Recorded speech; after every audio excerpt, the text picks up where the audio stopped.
Okay. I think we're all good. I see audio this time.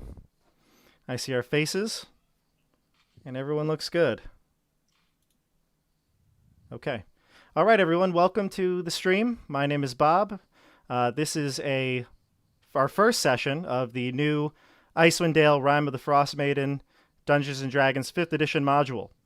I'm going to introduce the players in just a second, but we are quick announcements before we begin. This is session 1, so you're getting in at ground zero here. We are basically starting this campaign properly. We had a session 0, which I will link to the recorded video of this after the game tonight. This channel does Dungeons & Dragons live play as well as other D&D content. You can check out my most recent video on character secrets, which I interviewed all these players here for. All right, so let's begin. Let's just go around the horn and talk about who's playing with us tonight. So we'll start with Joey, and we'll go around like we did the last time. We'll go to CJ and Stefano after that. Go ahead, Joey. All right, so I'm playing a white dragonborn paladin. Goes by the name Rogal V2. He is currently writing a book on self-help philosophy and is braving the elements at the moment. But we'll see where he goes. That's right. We will find out shortly where Rogal is and why he's not with the group. All right, and then we go to CJ. Greetings, friends. I am Edmund Brycene, friend to elf and man. Wink. That's all the introduction you need. That's it. Edmund Brycene. What an intro. Friend to elf and man. Wink. Nice. And CJ is playing a half-elf rogue. We got Stefano. Hey, I am playing a half-elf bard by the name of Fladrian Eris, but better known by the name of Flair, famous musician across the land. My tunes will soothe you. And unfortunately, my fame actually got me in trouble and landed me here in Icewind Dale, and I'm not too thrilled about that at all. Right, yeah. The famous musician forced to hide out in the frozen north. So we will be referring to your character as Flair. Yes. But perhaps that's not what you're going by with publicly. Is that what you were saying? Yes. Okay, but I'll refer to you as Flair from the Dungeon Master perspective. Okay, and then finally we have our 4th player, Andrew. Hello, I am Everard. I am native of the 10 Towns. They call me the Everhard due to my extreme resilience. I'm very enthusiastic to be here, to be back. All right, thank you, Andrew. So we've got Everard, who is the only character that is native to 10 Towns. When we were creating our session 0, I think everyone was going to originally be an outcast, somebody who came here to escape some problems. But as the session progressed, Joey is not going to start with the group. Andrew is a 10-towner. So let's see how everything comes together. All right, let's begin. I am going to start with a cold open, so to speak. Let's see. Okay.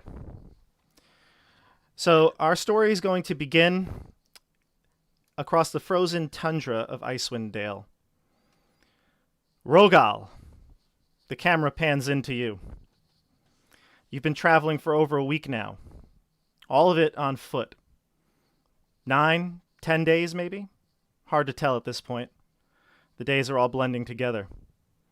About an hour ago, though, you felt the first flutter of hope that you've had in quite some time. There were lights, no doubt from a settlement in the distance. It just recently appeared on the horizon. You made quickly for that light and remember this feeling of optimism well. But that was over an hour ago. Now your visibility is so low you can barely see the claws in front of your snout. As the snow pours on top of you, you believe you are headed the right way. Your senses have been numbed. Your muscles are weak, and your body is about to give out from underneath you. As you slump into the soft, powdery snow, your face becomes buried. And just as you rest, you tell yourself, just a quick stop, and then you'll be on your way. And just as you feel your eyes beginning to close, you hear the sound of dogs barking in the distance, and a sled mushing towards you. All right, Joey. So you're lying on the floor. Rogal is lying on the floor, and the sled stops maybe 15, 20 meters away from you, and a figure starts to approach. What do you do? I look up to him and I say, "Excuse me, can you help me?" Yeah, you almost feel like the effort to get those words out with the swirling wind and the snow kind of muffling everything, that he may not have even heard you. There's no response as he approaches. It's also nearly pitch dark, except for the lantern that is on the sled that approached. So it's very dim, hard to make out anyone really.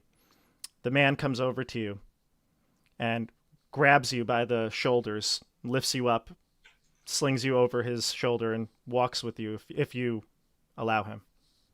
Yeah, absolutely. I'm like about to pass out. Yeah. The figure you can tell is a man. The features are hard to make out because of some of the gear that he's wearing, although it doesn't look like a very heavy coat. It's more of like a trench coat or some sort of like, typical clothing you've seen in the South. Again, so dark, and because you're so weary from travel, the only real distinctive quality that you can perceive is these piercing blue eyes. The orbs are basically like glowing frozen water. I say to him, I'm on his like shoulder, I imagine. Yeah. Or- Mm-hmm. I say to his ear, I say, "You have wonderful blue eyes," and before like passing out entirely. Okay, so you basically just, so you're saying you just let him like take you away. You kind of Yeah. like completely whatever he wants to do, just bring you wherever he's going. You're allowed. Rogal has faith in people. Okay, good. Especially when he's on the brink of death. The only thing he says is, "You're delirious. You won't last much longer out here."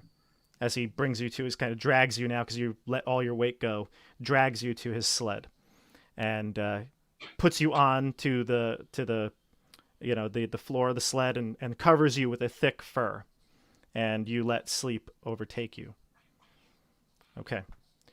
Just for a quick and brief moment, the sled starts to move again, and you kind of, every so often when there's a little bump or a jolt, you kind of peek your eyes open to just see what's around you. But again, it's the blizzard that is out here in the tundra is just so much that even if you were to really get a good look, you wouldn't be able to see more than 20, 30 feet in front of you. But ultimately, after what seems to be for you 10, 15 minutes, but you're not too sure because you've been in and out of sleep, you feel your weight shift as he props you up against a stone wall.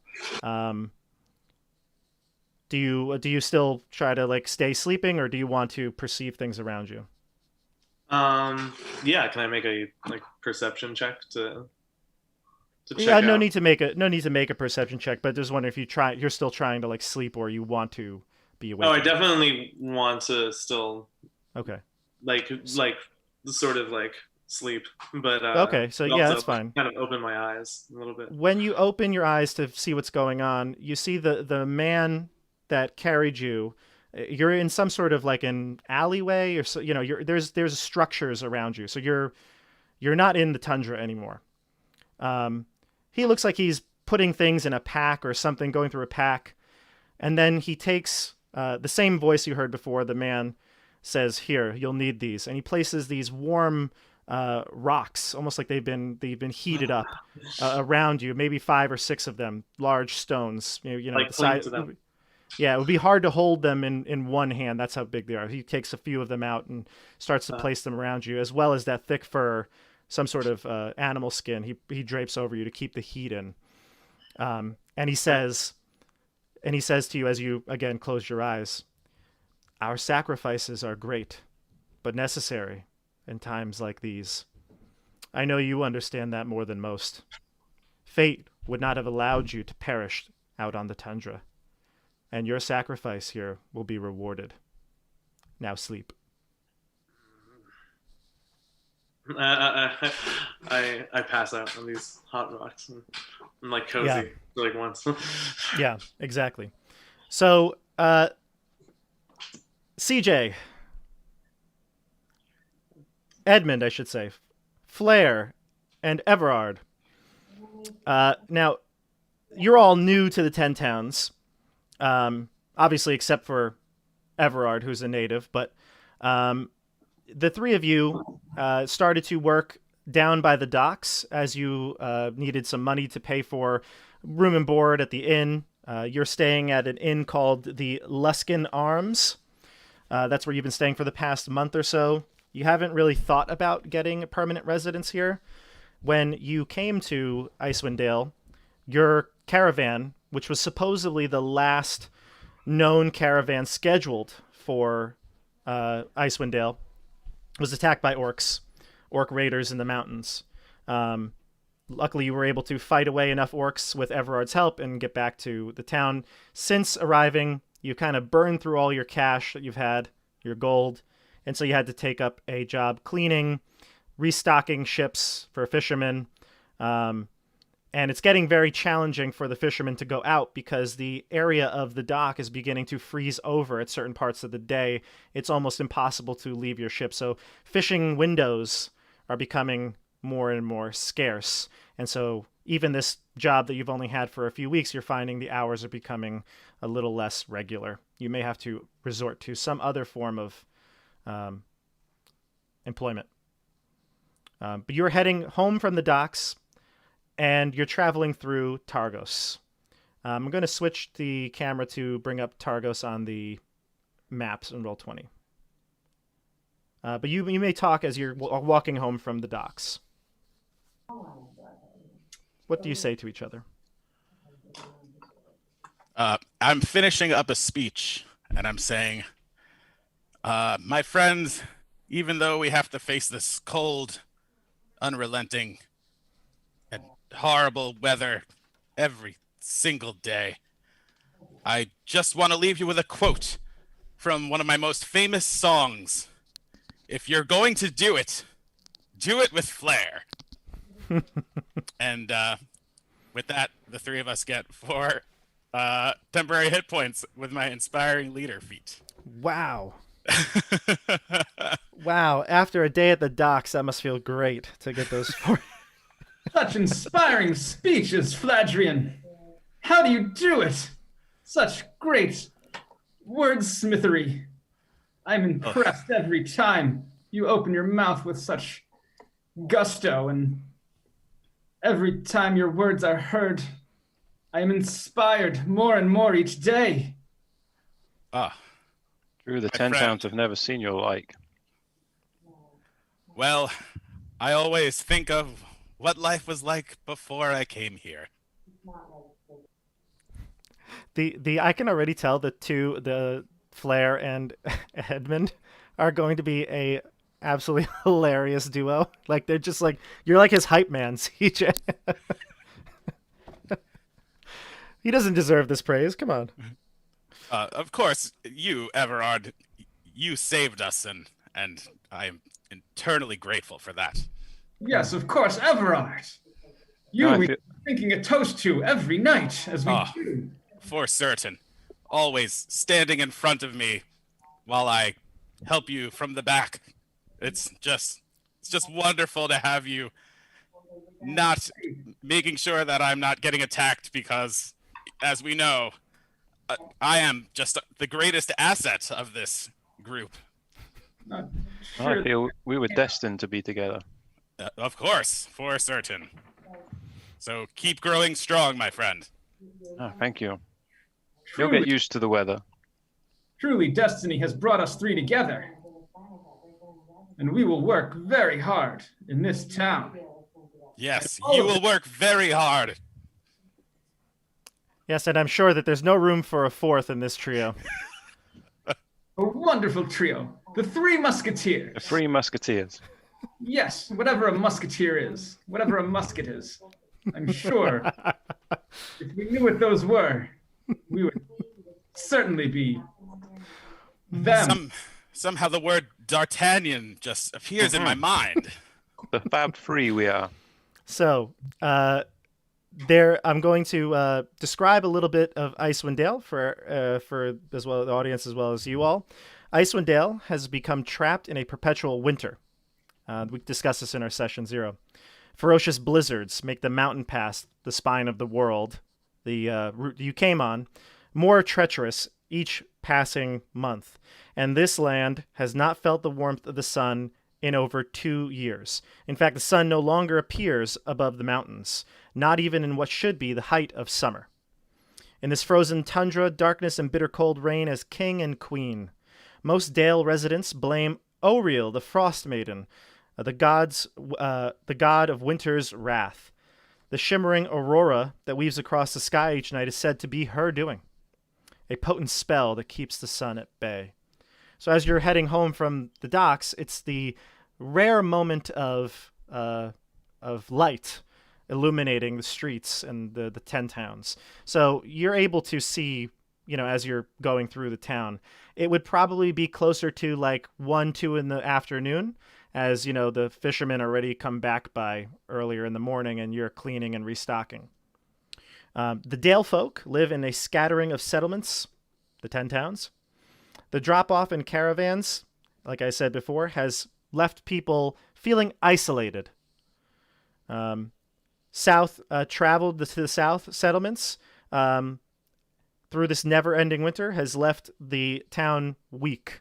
You basically, it's very difficult to get supplies that aren't directly from Icewind Dale now. Although each town has resolved a way to appease the Frostmaiden with sacrifices of one kind or another, no respite from winter's fury seems forthcoming. For adventurers such as yourselves, the 10 Towns is a place to test one's mettle and the spirit of heroes who have come before, to leave one's mark on this frigid, blighted land. So, something that you all know, especially Andrew, who has been living here for quite some time, but all of you already have been through the first month's sacrifice. In Targos, they have human sacrifice. A citizen got drawn in a lottery, and that citizen was stripped down naked and forced to walk out into the tundra to their death. People gathered to watch as far as the person could get, and once they're out of sight, a party went out to make sure that the body had died. And you witnessed that. If you wanted to be at the ceremony to watch the person be escorted out, you could have, but if you felt like it was not something you would have wanted to see, you did not have to, so you can decide for yourself. So as you're walking through town, it's not snowing. It's actually, like I said, it comes and goes in terms of the blizzards, but this is the part of the daytime where the aurora's illumination makes everything visible, and you see a man kind of in the alleyway shouting, and you hear the shout saying, "It's you! It's you! I found you, and now I'm taking you to the authorities." Joey, there's a man screaming in your face who is telling you that he's taking you to the authorities and that he's certain that you're the person. You're the one. I ask him, may I ask what the name of the person you're looking for is? I don't know, but it's definitely you. Look what you did. I caught you red-handed. Doing what? My hands are white. Yeah. That's right. Your hands are white. You turn over so you basically like roll over. The cold air, -40 cold air hits you like a sledgehammer, and that wakes you right up. And as you roll over and look, there is a dead body lying next to you.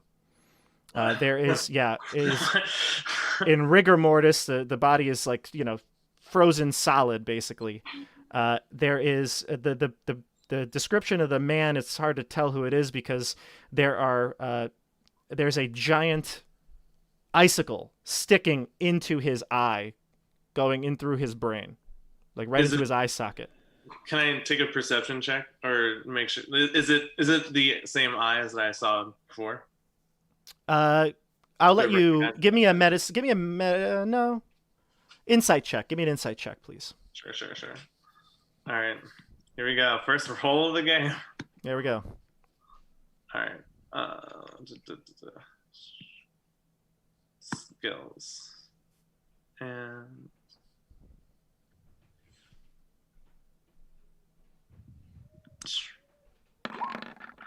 oh geez, did it roll 2? It did, but we'll take the first roll. So what was the first one? Wait, how do we know which one's the first one? It should say.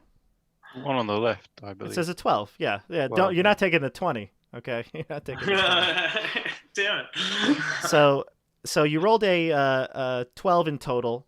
None of the clothing matches. This person is wearing like thick fur clothing, and the person you saw last night was wearing some sort of, southern style coat. It definitely wasn't a coat like the one you had on in the tundra, the one you're wearing.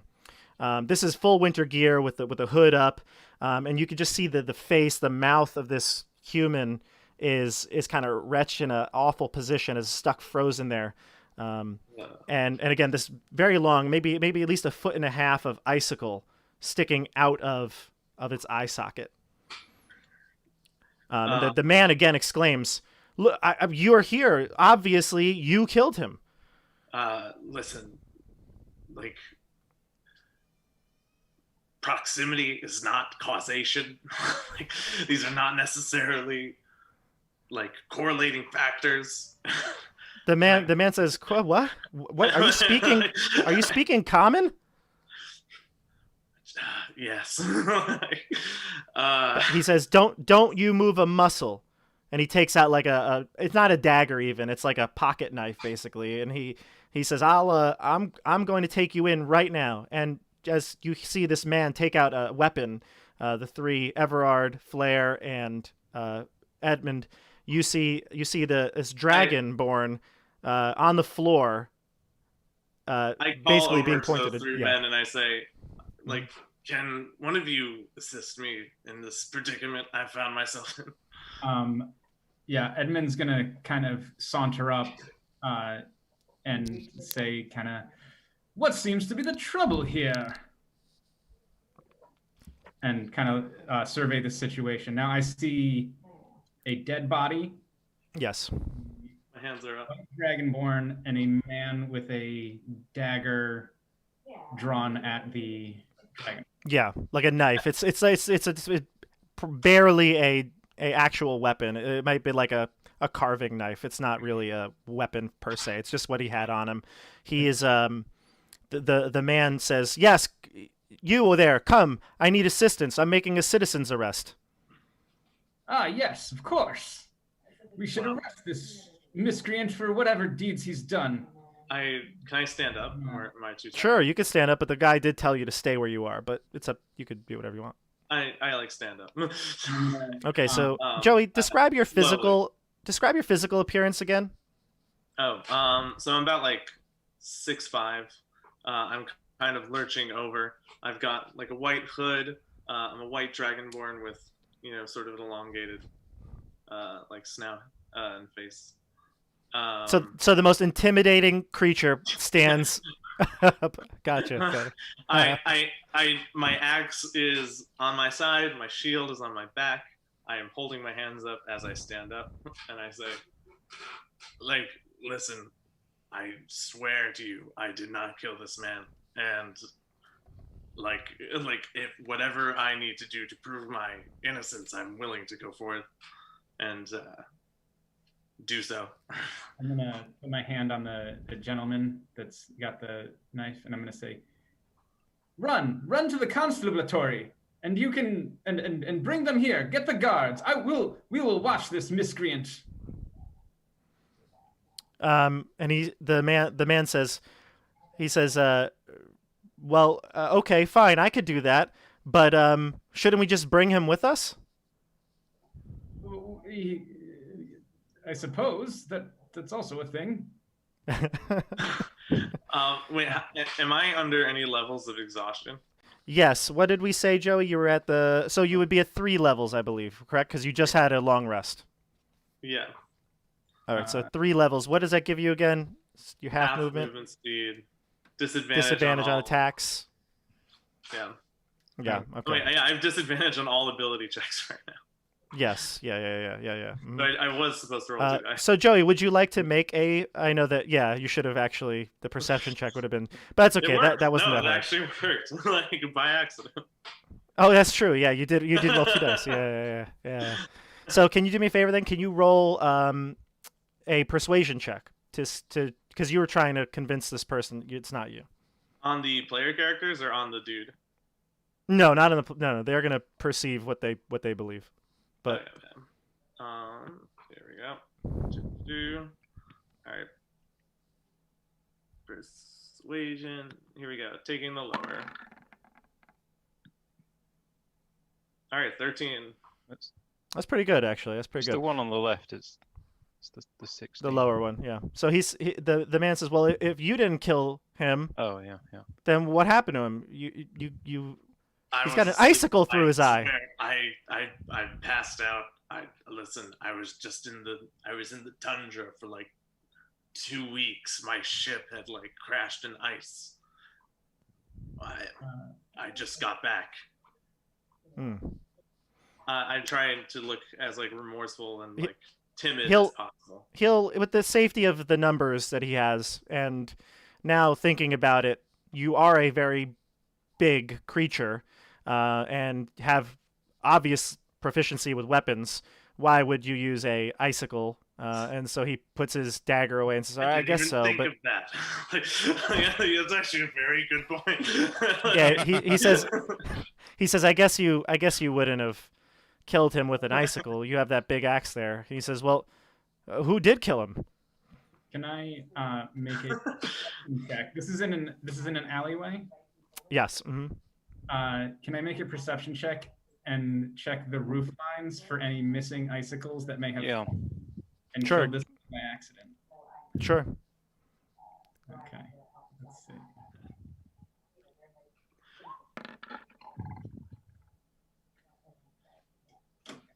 I am not on Roll20. I mean, I am in Roll20, but I'm not looking at it. 7. Okay. Actually, Bryn Shander, Targos and all the 10 towns, they purposefully try to build their structures to eliminate as much possible snow and water, damage. So the way that the roofs are built, there aren't that many on top of the area of the alleyway from the building. And it would be hard to believe that one fell and landed in his eye. Could have been looking straight up. Yeah. Yeah. As you look up, one comes down. He says, I have to. He says, I have to confess, I thought you were the serial killer everyone's talking about. Tell us more of this serial killer. Serial killer? Like, I just got to this town. He says, yeah, you haven't heard about it? There's this psychopath. There's a psychopath in the 10 towns. He already struck it at Good Mead and Dugan's Hole. Oh no, Dugan's Hole. Oh no. Yeah, he hit Dugan's Hole real hard. He hit 2 people there. No. He doubled Dugan's Hole. But he says, yeah, the Good Mead and Dugan's Hole there were already bodies there, and it was only a matter of time before he got to the bigger cities, the bigger towns. Did he kill everybody with an icicle? Well, that's what I heard. The rumor was that everyone was killed with ice. Yeah, What icicles. a cold-hearted man. Yeah, some definitely a cold-hearted individual for sure. But he says that there's a reward out there, and I was pretty certain I was going to get that reward. Well, now we're going to get the reward. Ooh, how much is this reward? I believe it's 100 gold pieces. 100 pieces split Yeah. 3 ways between me, Fladrian, and Everard. Everard. The Three Musketeers. That's 33 gold apiece with 1 extra gold. We can I'll take it.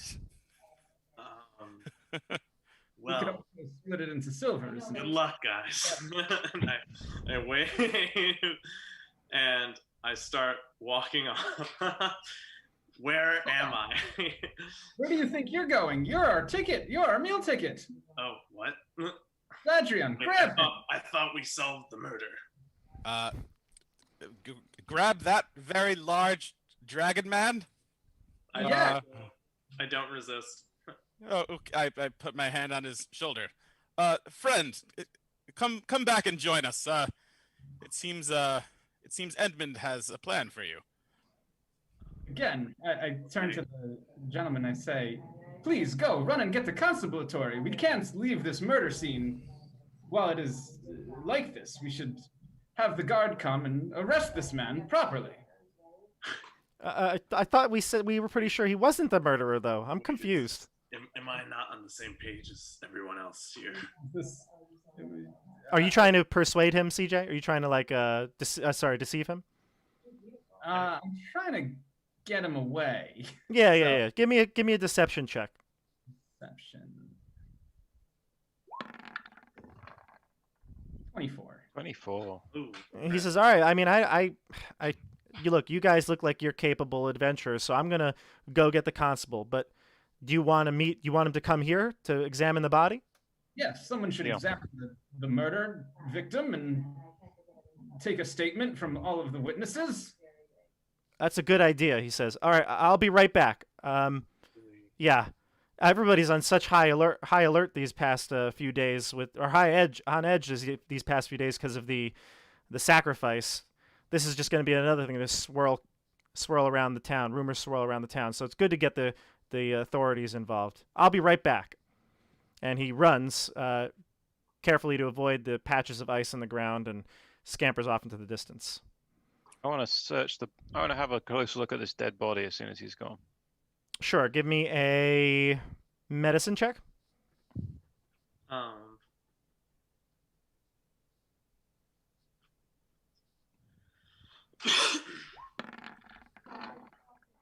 22. Okay, so you can tell that this humanoid, or it's human, died when the ice stabbed through its eye socket. You can also tell that there are some minor cuts and sort of like frostburn bits all over his body where his winter clothing has been kind of like cut open. At first glance, it was hard to even tell that there were openings or cuts in it till you really inspected the whole body. Give me a nature or a survival check as well, Everard.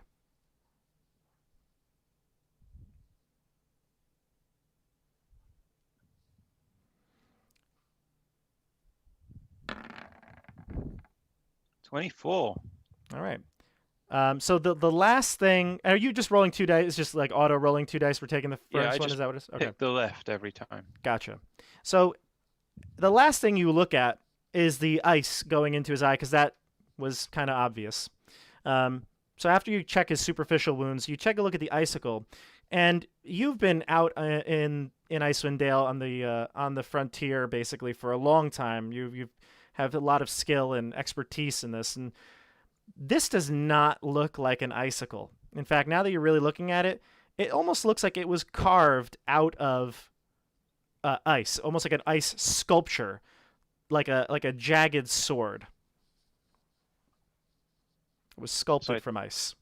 I say this is no icicle. I'm gonna grab his head and pull it out. Does the eye come out with it?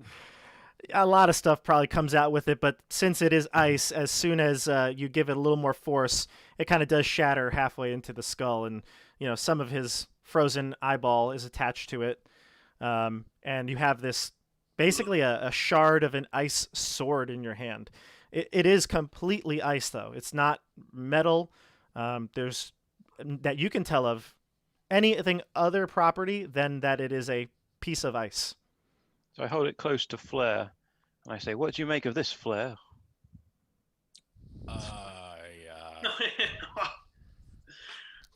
Well, Looks like it was I carved. I have a few issues. One, how did we stumble upon a murder scene? And two, it's not every day you see a large dragonborn in Icewind Dale. Not that I would know. I've only been here for a month. Oh yeah. No, it's But very far from my home. Very Yeah. far.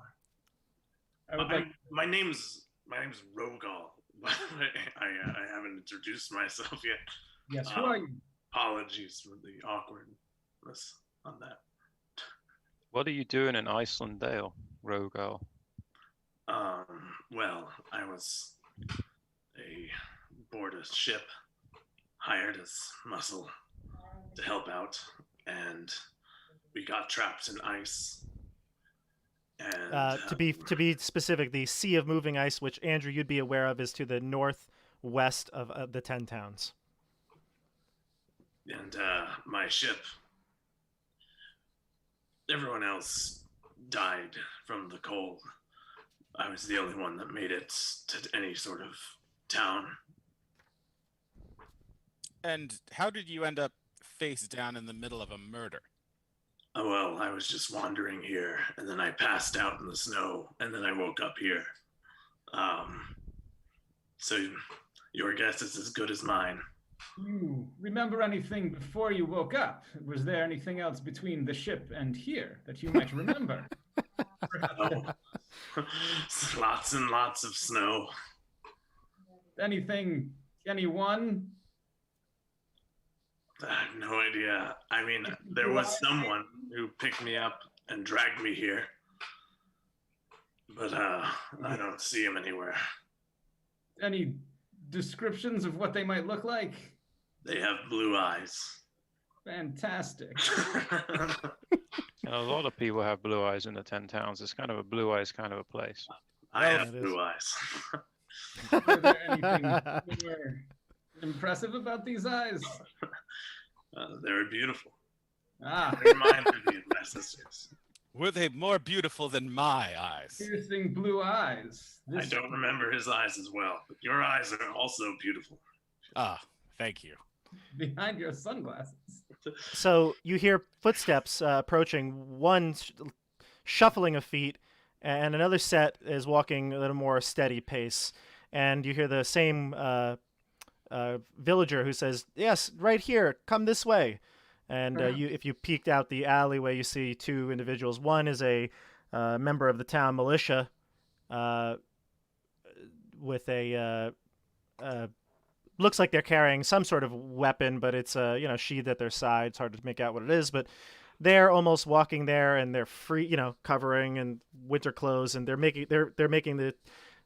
You get the body language that they don't want to be doing this, but they come up on the alleyway, and the guard says, "Oh, you weren't kidding. There's a dead body here." And he sees the four of you. Yeah. Yeah, That's the there is. I point at the guy. Over there. He says, "I'm Lieutenant Jeffries. The good man here mentioned that there was a bit of a tussle. Someone got hurt." Well, no. There's just the dead body. And pretty tired dragon man. And this Yes. ice sword, and I show the constable the ice sword with the bits of eye in it. Thrust through his I eye. back up. He I says, thought "Yeah." we weren't going to disturb the crime scene, but I guess Everard knows better than us. He is, of course, a native. I am a native. You know better Can I ping my divine sense? Sure. Can There's I, no. I sense if there's any No, there aren't any undead or what is it? evil. Fiends. Yeah, there is no. None of the things that pings from divine sense shows up within 30 feet of you. Alright. When you They're 35 feet away from you. No. No, when you say that Everard is from the 10 towns, he says, Everard. Any relation to the, what's your family name, Everard? Do you have a family name? I have no family name. I am merely Everard. Oh, okay. So then he doesn't recognize you, and he says, he's like, I don't know you. I feel like I know a lot of people here in Targos, but when did you get here? Oh, you're native. You're a native. Where were you born? I was born in the Targos area many years ago. I have wandered throughout the 10 towns and the land in between. Okay. And he kind of looks over to the dead body and focuses his attention there, and he says, "Well, we have to move this body. We'll bring him back to town hall where someone can examine him a little more thoroughly. But unfortunately, with all the shortages of supplies, and I'm not sure if there's much of an investigation we could do. These type of things have been happening all over the 10 towns now. Yes, this if man, you have any, he informed us that there was a serial killer about. yeah, he says, you know what? Yeah, there is. You should really be staying indoors as much as possible. It's cold anyway, but this, and he starts to look and he goes, wait a second, I recognize this person. He goes over and he goes, kind of tries to push back some hair, and he says, oh my goodness, Simon Fraza. He's an accountant to Nerth. You would recognize Nerth, even the newcomers. He is the speaker of Targos.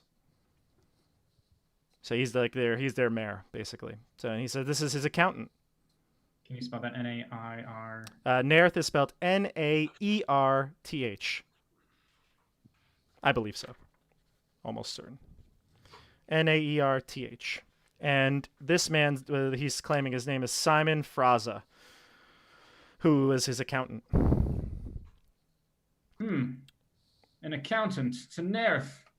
A man like that has many enemies. No wonder he was the target.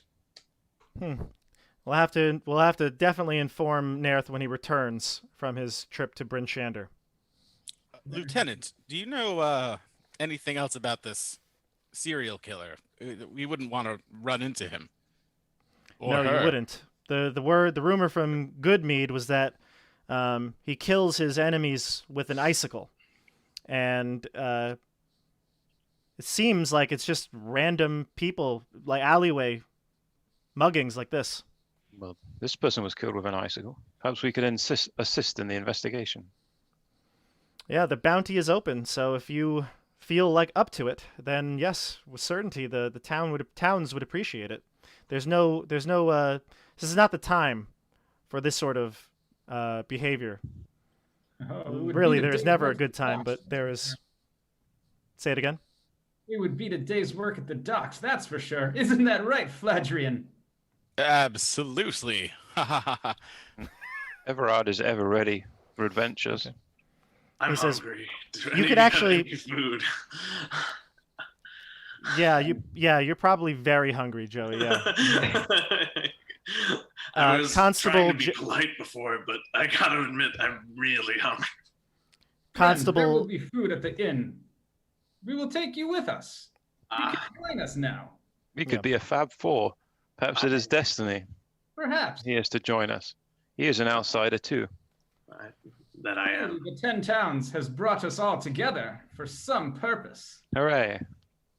Huzzah. The Three Musketeers and their leader, Flair. I go in for just like some sort of high five, but I don't know if anyone will follow. It's also a claw, so it's like it looks more intimidating than I intended it to. Yeah. Is this a strange ritual that dragon men do? I was just going for like a team high five.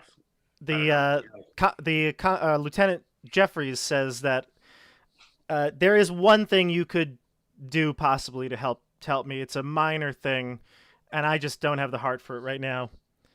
I know Simon, not well, but I know that he was recently married. His widow would probably need to hear this information, and as I said, I don't think I can bear it. Yes, we're very good at bringing What? bad news to many people. I think Yeah. Flair has a super talent with words. I'm sure he could lessen the pain. I could deliver it in song and just think about the cold while I'm playing this terrible tune. The lieutenant says, "Flair? I heard that name before." Oh, no. I'm not quite sure what my friend Everard is talking about. I've heard of it. Yes, I've heard you. You're that opera singer, right? Yes, I am the opera singer, but my name is actually Frederick. Oh, Frederick. Frederick. Flairdrick. That's the opera singer, Flairdrick. Yes, that's it. From Neverwinter. That's absolutely 100% correct. Wow. Yeah, I mean, I culture. don't listen to your music, he says, That's Because all right. you have Would you not- like an autograph? because you have not been here for me to hear it.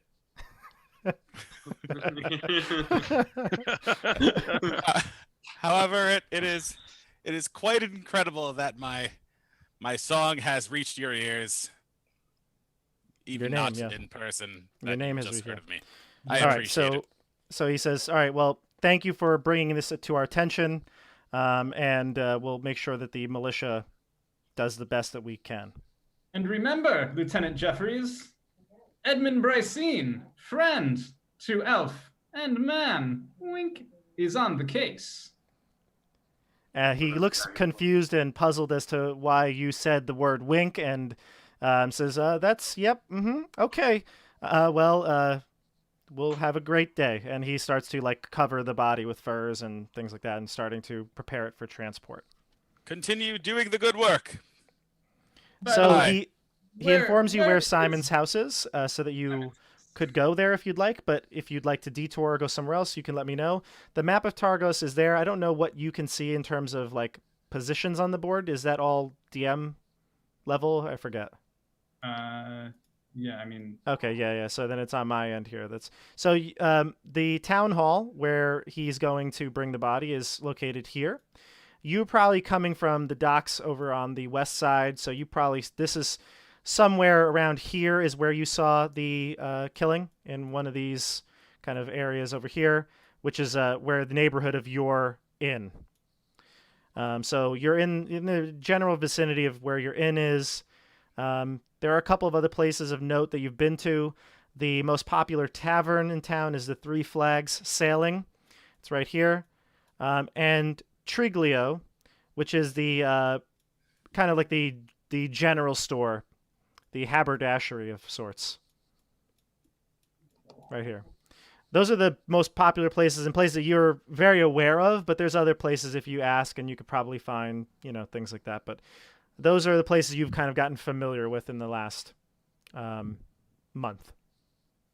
Well, perhaps we go to the town hall, but we could stop off in Three Flags and get Rogol some food. Sure, Simon's lovely fiance will relish these last minutes without finding this out. You Okay. people are wonderful. I have no money, but perhaps I could help you with this quest of yours in exchange for this kind favor you are offering me. yes, a That's- quest. The quest. Of course. I say in support.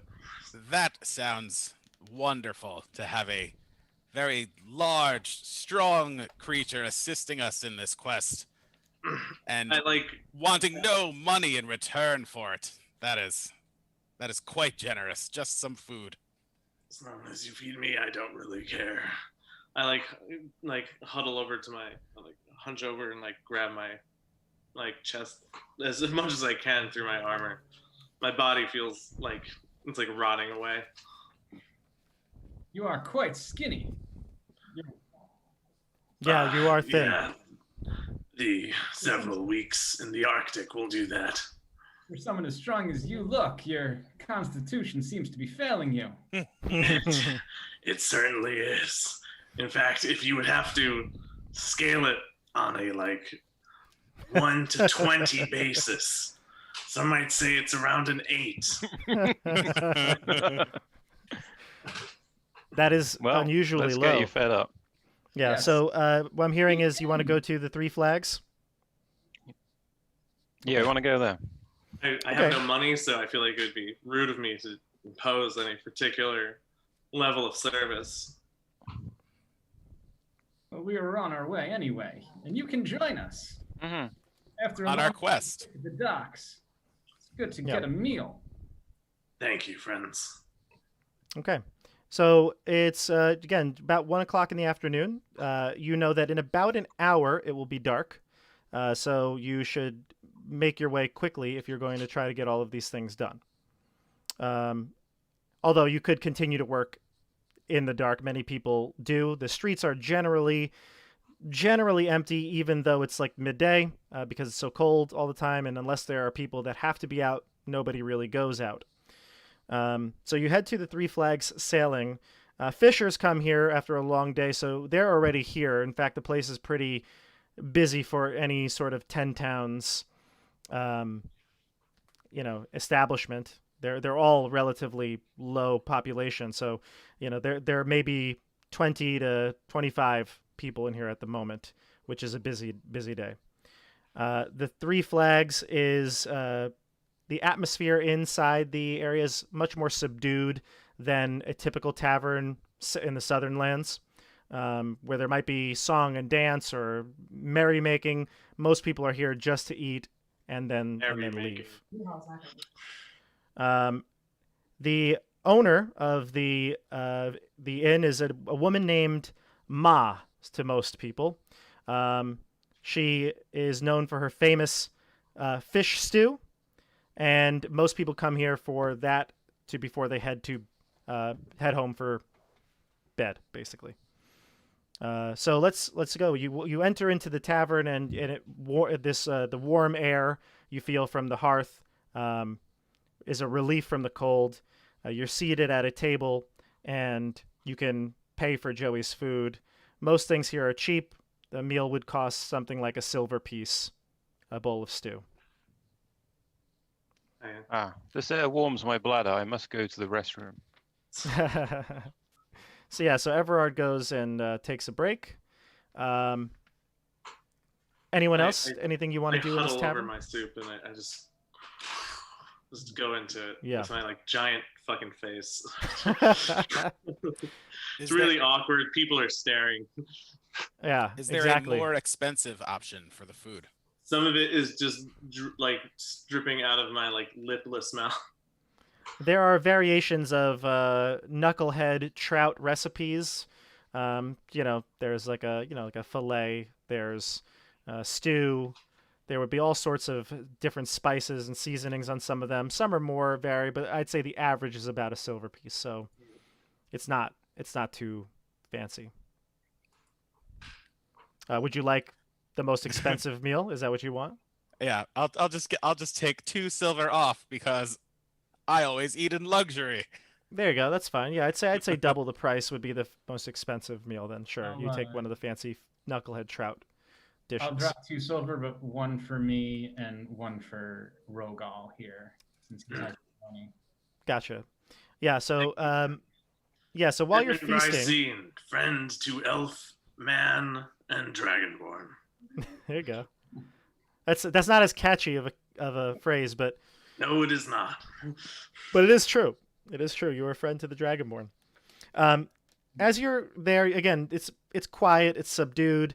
There is conversation, just small chats. Most people are talking, as you hear, about the most recent sacrifice.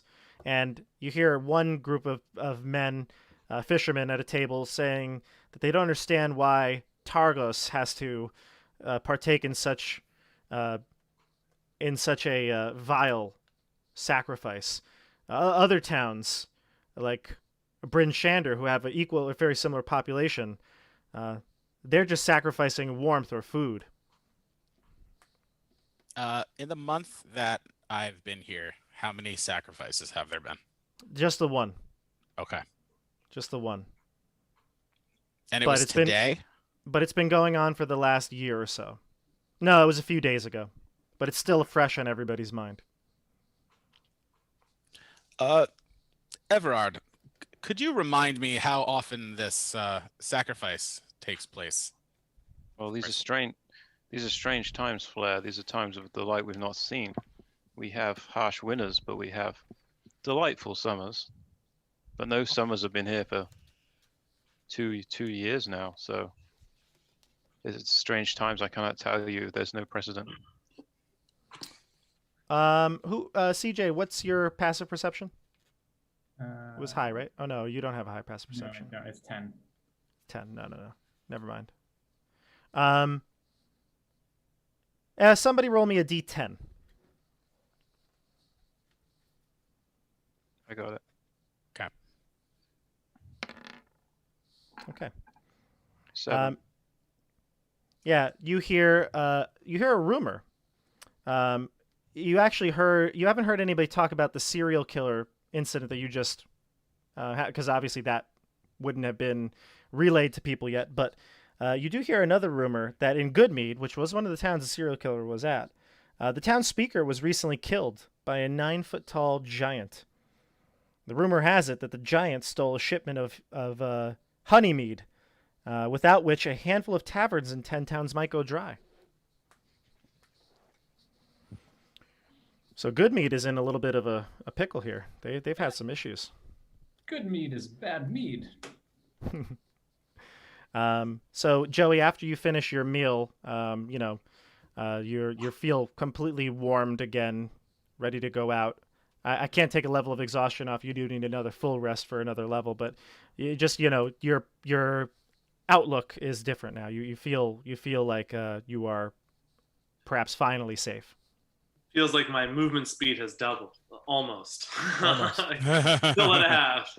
And Joey, this is probably the one of the best things you've eaten in 9 days. Oh, by far, one of the, Yeah. like the best thing I've eaten in 9 days. Yeah, this fish stew was excellent.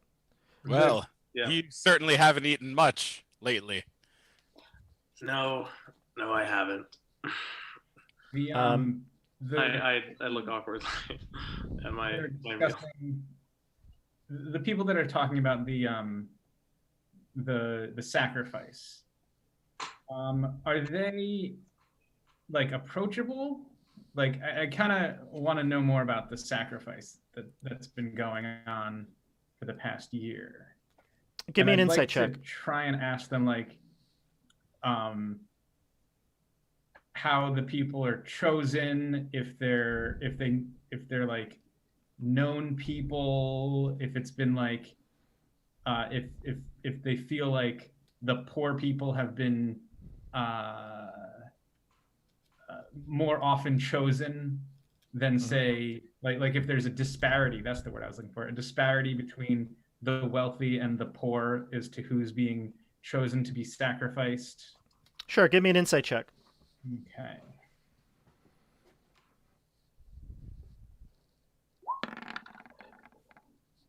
Okay. 13. So you kind of like try to look them once over, gauge how they would feel if they're trying to whisper their body language. You look around, you don't see anyone who like works for the town there. Like there's no guards or anything like that. So you probably think that you could approach them. Okay. Yeah, I'm gonna kind of approach and say, it was rough, the sacrifice this month. To see it up close and personal, I've only heard rumor from the south of the terrible times that are going on here. He says that we are an embarrassment in the south, I'm sure. Well, the south has its problems as well, with dragons that attacked many years ago.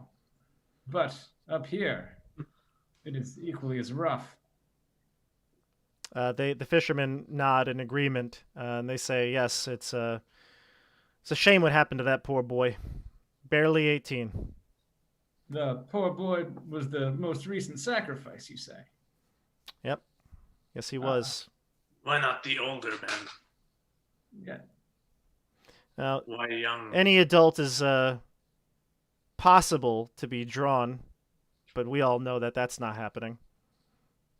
What seems to be happening instead? Oh, they pick the people who can't defend themselves. I'm sure that Scath has been taking bribes, no doubt.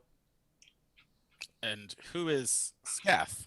You would probably know this, being here a month. Joey would not, but Scath is the captain of the militia and the one who does the drawings.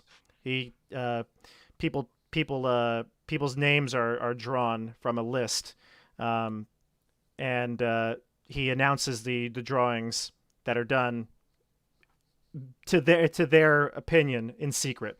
The town's council, the advisors to Nerth, do the drawing, and they announce our the names person. in the most recent drawing.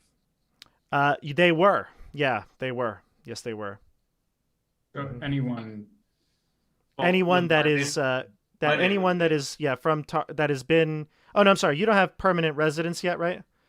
You may not have been in the drawings, but because Targos is a walled city, so when you got there, they are aware that you are in the city. So you would expect that your name would be in the next drawing, even if you didn't get residence. Friends. Make our way out of this town soon. Agreed. How often must one of your city be sacrificed? It seems to happen every few weeks. Every few weeks now. When you say that it's always ones who can't defend themselves, you mean it's the weakest of you or the poorest of you who can't afford the bribes? The poorest, the ones who can't afford to pay their way out of this. I mean, the guy starts looking around as he feels a little uncomfortable saying this out loud, but he's like, you guys are not from Targos, right? No, You tell me. I'm says, from well- Targos. I was born here many moons ago. He says, so see, you know what it's like. Targos used to be a very proud city, and now we're an embarrassment. And this idea that if it happens to me, I'm running. I'm not sticking around. Oh, isn't that? Good on you. Seems like Well, a wise choice. The problem is that once the names are drawn, they don't really let people leave. They make sure they find that person if they're not at the drawing. Luckily, that last one was just he had to walk into the cold himself. Have there been other means by Burned- which people were sacrificed? Burned at the stake. Burned at the stake. It would seem But like it a can't- but waste they're of good saying- firewood. They're saying they can't waste the wood anymore. Yeah, actually, that's true. They can't waste the wood anymore.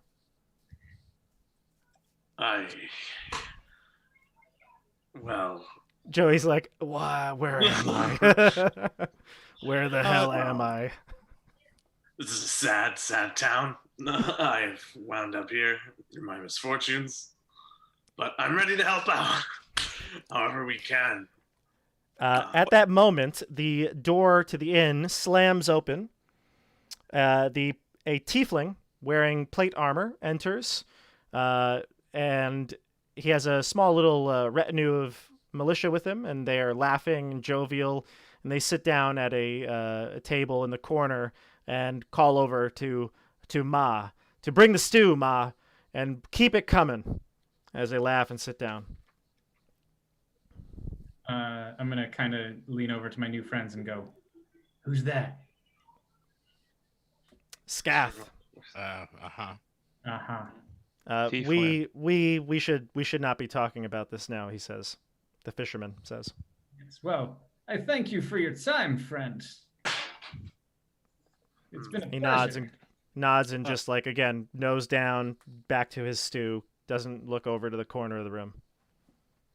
And then I kind of whisper, "Edmund Brycene, friend and man." he was like ducking behind the bar, and you're just like leaning over. Yeah. Telling him who it was that he spoke. Flair, have you had time to compose your battles there for Simon's wife? We should Yep. be on our way. Of course. Okay. So you guys I Head out. put my head Yeah. up, and I start trying to make my way. Yeah, Like, and if this you is glance fun. over at Scath when he's at the table there, he pays no mind to anybody. It's like he's in his own world. He's just happy. He's getting his lunch basically, and he's with his crew. Is Jeffries there? No. Mm-mm. What other than he's just a tiefling in armor? Is there more we can Yeah, notice? there's- Like what color tiefling he is? What? Yeah, he's like purplish. Okay. No, reddish. No, he's reddish. He's reddish. I can describe him to you a little bit better though. Let's see. Is he carrying like icicle weapons or? He actually is just no. He's not carrying icicle weapons. He's got a sword at his side. He has a. It looks like he's wearing the furs over his armor, but he does have like a helm that he is at like on his waist side. He's reddish tiefling with black hair. That's kind of slicked back behind his horns, and he again has this very like arrogant air around him, as if he's untouchable. No frost weapons or anything like that. Okay. All right, so you're gonna go to Simon's house now. Yeah, I think so, right? Right. Is our next? Okay. Did The door did we get his closes. wife's name? Yeah, what is their name? Mrs. You did not get her name. Oh, it's gonna be so awkward. You know, I told you he told you where the address was, but he would tell you. Mrs. Fraser. Yeah, her name is her name is Mina. I mean, Mina, and this is probably a good halfway point from the Three Flags to the area of the murder site. So it's kind of like in the residential area here. These back areas. So if you we don't have to do anything while you're walking through, but is there anything you want to do before you get there? Prepare what you're going to say. I want Uh, to point out to Flair yeah, that he's going to be doing the talking. This is a job for Flair. I can give you like advantage by aiding in Okay. that persuasion check, because right, like you can aid if you're proficient. Yes. Okay. Yeah, and it wouldn't be good for you to make a roll because you have disadvantage. So yeah, that would be good. Actually, wait. Uh, So yeah. So wait, how I guess I like look at his notes and like make some adjustments. Sure. Oh, I don't. I don't think he's making Pretty notes. sure but- I'm winging it. Yeah. I'm like this sounds great. Like here, Give him some emphasize ideas, this. So Flair, what do you want to say? Did Jeffries look like he had any sort of clout in the militia, or did he kind of look like he was an underling? He's probably He's a lieutenant, rising so through the ranks. Yeah, rising through the ranks. But No. the 10 Towns militia is not a professional army. Okay. None of the 10 Towns have a standing army, really. The most powerful of the 10 Towns is Bryn Shander. They do have a little bit more of like a trained fighting force, but it's only really a militia of like 250 people in total that they could get together if they needed it. They're the people who are on the force to, that would be patrolling or something like that would be much smaller. Okay. All right. Well, I guess I knock on the door. Yeah. So you enter into this very modest home. It's definitely not a poor area. This man worked for the speaker. So you enter in, and the wife. So you don't enter. You knock on the door, and the door opens, and a young woman. Again, they were newlyweds. Answers the door and says, "Yes, may I help you?" Oh, they were newlyweds. So she's like in her 20s, Yeah, early mhm. 30s. Yeah, young. No, I mean young, probably. What's her Right. weight? I'd say she would be like most 10 towners, even though she's not an adventurer. I mean, she's still, relatively hardy. They're people from 10 towns. They look like they've seen some stuff, like Andrew. He's not they all look kind of rugged in some way. Ruggedly handsome. Yeah. I'm gonna say, Mrs. Fraser. Lady, Fraser. yeah. Yes, Maybe- is there a problem? Lady Mina, I presume. May we come in? We have some news we'd like to deliver to you. What is this about? It's About your husband. Well, I'd prefer to have him here then to hear this news. Well,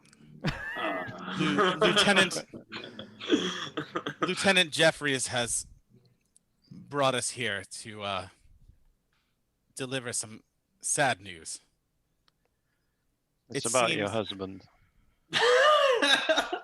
That's why he's not here. Yes. worse. race to catch her. Your husband has been spirited away and has joined the astral plane. But is that the right plane? but fear not, young, beautiful Mina, because right before he died, he spoke to me. What? And he spoke. He spoke of your love, the love that you had. And yes, while this may be painful, terrible news, like a burning flare, I promise you that even in death, your husband, Simon, will always be there. He will always be watching you. His spirit, I feel it. I know it. I would say give me a charisma check, just a straight up charisma check. I guess it could be you're trying to just comfort her. It's not really anything. It was to see if it's soothing enough that she would not absolutely break down and is Trying to very persuade- confused, maybe. But Wait, yeah. Is this a persuasion check? I don't even know. You're not really persuading her anything, are you? Are you... Just don't feel bad. Informing her. Your husband. Actually, I don't even think you need a roll here. This doesn't need a roll. She says, she kind of staggers back a little bit, braces herself on the wall, and she goes, "No, this can't be true.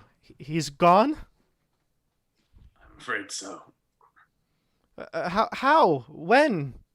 May we come in now? We'd like to discuss. He was all- found. Yeah. I would just like to say, we found a dead body. We went and grabbed lunch and then sold.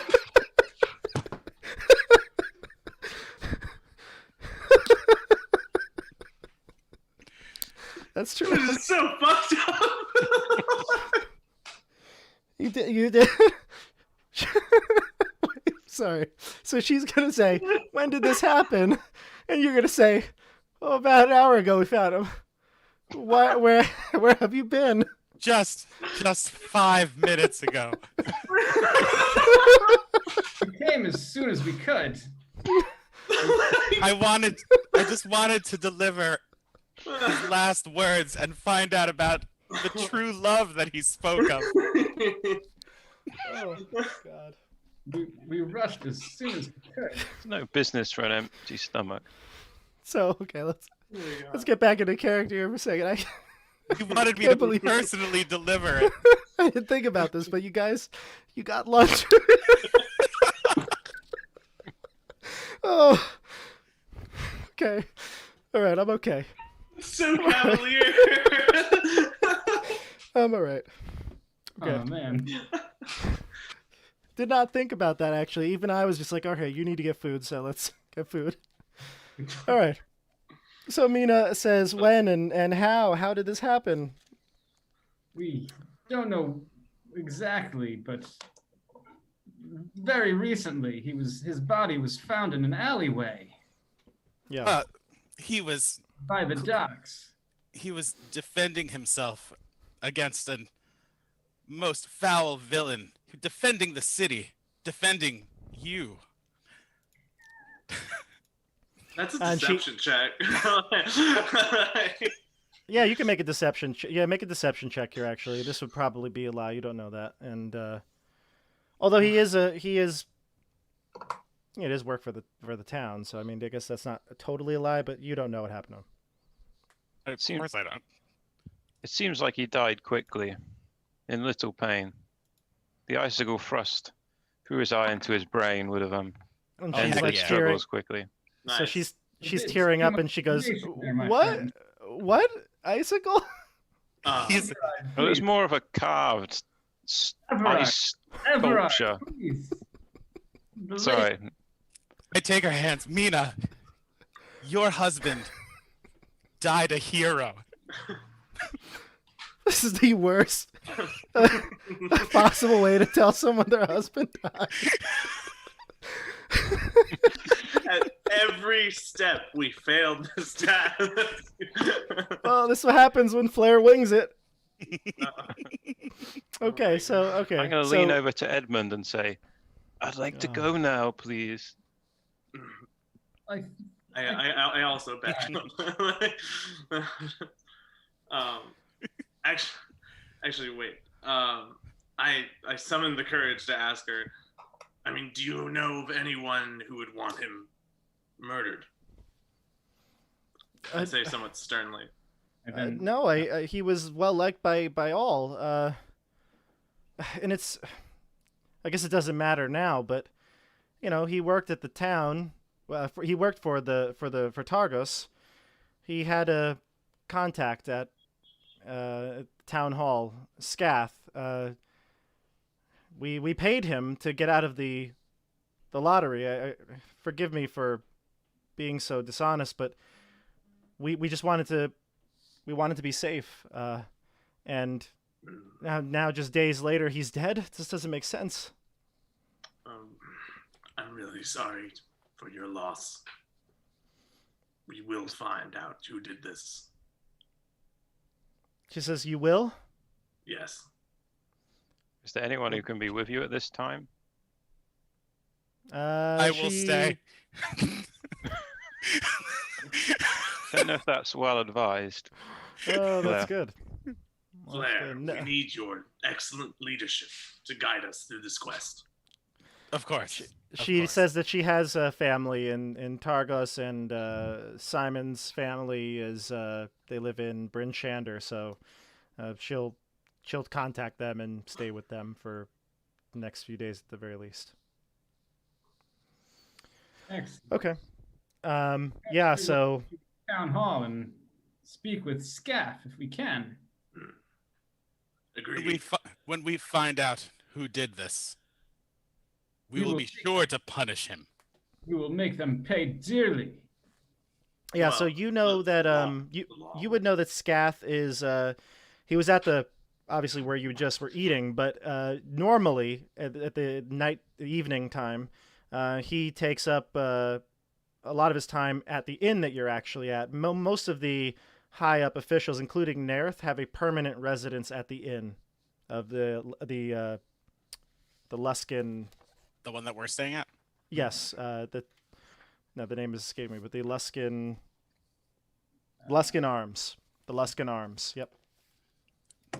As we leave, I say, well, I guess it's about lunchtime, which we most certainly didn't have before we arrived here. I grab his shoulder. And Allude to that. walk away. Okay, so she is thankful that you came to tell her. You know, obviously this was a surprise, and she seems to be more distraught than thinking about the exact words that you said. So she's not angry with you. Okay, so where would you like to go now? As we walk away and the door closes behind us and we get out of earshot, I kind of turn to everyone else in the party and I say, 90% of the time it's the spouse that kills their spouse. So be on the lookout. She may be suspicious. Okay. One as beautiful as her could never have done it. Targos makes strong women. Yes, it does. Okay. Interesting. Okay, so now Statistically, Edmund is right. where would you like to head now? It's getting late, right? It's at this point. It's probably like almost. It's approaching darkness. Yeah. Approaching darkness. About So 2 we should o'clock. probably. Was there anywhere else we needed to get to? A The general only other store? places that you could possibly go to that relate to this murder would be the town hall or the Luskin Arms Inn, which is where you are staying anyway. Right. Now, the Luskin Arms was where on the map? It's near the murder site. murder scene. It's like somewhere down here. Yeah, I think it was right. Oh yeah, literally right here where you put the Murder scene. murder scene. It was right around. It would be probably over here, the murder scene, and the inn is right here. Okay. So you enter into the Luskin Arms Inn. You've been here for a month, and you are just about ready to perhaps either, pack up and go somewhere else, or because this inn is, even though it is the more populated inn, because it's big and it's been here for the longest amount of time, other than the suites that the government officials stay in, it's a pretty horrible place. You hear rats crawling in the walls as you sleep at night, and through the day. They don't seem to stop. It is also the floorboards are pretty rotten, so there's terrible drafts that come up from the common room and the rooms on the ground level. And the owner, who you have met now a few times, Owen Tarsanel, is a short, balding man who, since you've known him especially, has basically become he's full of despair, and he's in some sort of a depression. Nothing ever seems to make him happy anymore. So there are plenty of people in the common room right now, as it is darkness is settling in. More and more people are getting back from their jobs. But yeah, so it's quite busy in the common room. The fire is roaring. People are there for warmth. So, is there a person you'd like to seek out? Is there something you would like to do? You'd like to see if Scath is there? Yeah. Yeah. Who do you want to ask or look for that information? The innkeeper. Sorry, what was his name again? Owen. Owen. Mm-hmm. I walk with Edmund. So you see Owen, who's this again like short, balding man with the kind of like a sad look on his face all the time, and he says, "Oh, the newcomers. How's Targos treating you?" Edmund. I mean, Owen. It is I, Edmund. Perhaps I should introduce our new friend here. Whoa, big fella! As he stands up and he looks at you, and he sticks out his hand, although it's much smaller than yours. He does have a firm grip if you shake. Yeah. Mm-hmm. This is Rogo. He will be staying with us, the newcomers. Perhaps you can set him up with a suite or a room, perhaps. I have no money. He's lacking funds, but he is strong and can work hard, I'm sure. Currently working on investigation. He says, "Well, maybe I could use him to do some work around here. Maybe you can clear out some rats from time to time." Sure. Yeah. At the end, you say. What a request! Whatever I need to do to earn my keep. A fine quest indeed. Clearing out rats in the basement of the inn. He says, "Yeah, and if I don't have a chance to introduce you to the rats, then I'll just put your tab on your friend Flair over here." Yes, Fladrian. He would say Fladrian. Sorry, he would, because you would not introduce him as Flair. He'd say Fladrian. Yes. My big mistake when I arrived here, thinking I had endless funds. Mm-hmm. And also, my favorite part of this inn certainly is the rats. Mm-hmm. So, thank you, dear friend Owen. Again, similar to the tavern, the door flies open, cold air rushes in, and you see Scath here just from his meal, back from his meal with his cohorts, his militia, and again laughing still and jovial. They walk in. Walk up to him. Okay. Before he sits down, like I get. Oh, sure. He's not sitting down yet. He's standing. Yeah. Excuse me. Scaff, correct? And he looks at you. I guess he looks up at you, and he kind of gives you a once over and says, "And who are you?" My name is Rogal. I'm trying to help the widow of the most recent man murdered. Simon, I believe his name was, as it comes back to me. He I says, was "Murder? wondering if you knew anything about this." Murder?" And he turns around to his militia and he goes, "Did we hear of a murder?" And they all shake their heads. No, no. Lieutenant Jeffries was on the scene. Jeffries. I'll walk up. Yeah, Lieutenant Jeffries was there. Have you spoken to him today?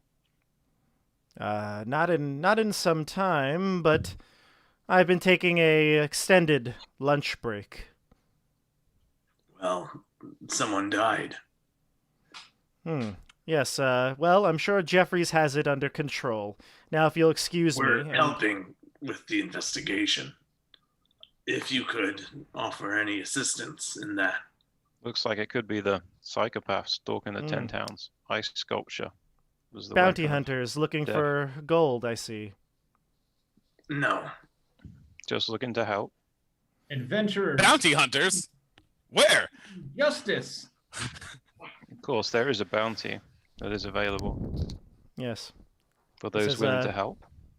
We seek This is justice well, for the man's untimely death. Who was the victim again? Simon. Simon, Simon. the Simon accountant. Fraser. The speaker's Perhaps accountant. known- And when you say his name now, he kind of humbles himself a little bit and gives a more serious look to Joey and the rest of you that have approached. And he says, "Simon, you say?" He thinks for a moment. And he says, "Well, fate is a tricky one. May he rest in peace." Gath, is there perhaps a more, and I look around, private place where we could perhaps discuss the events leading up to his murder?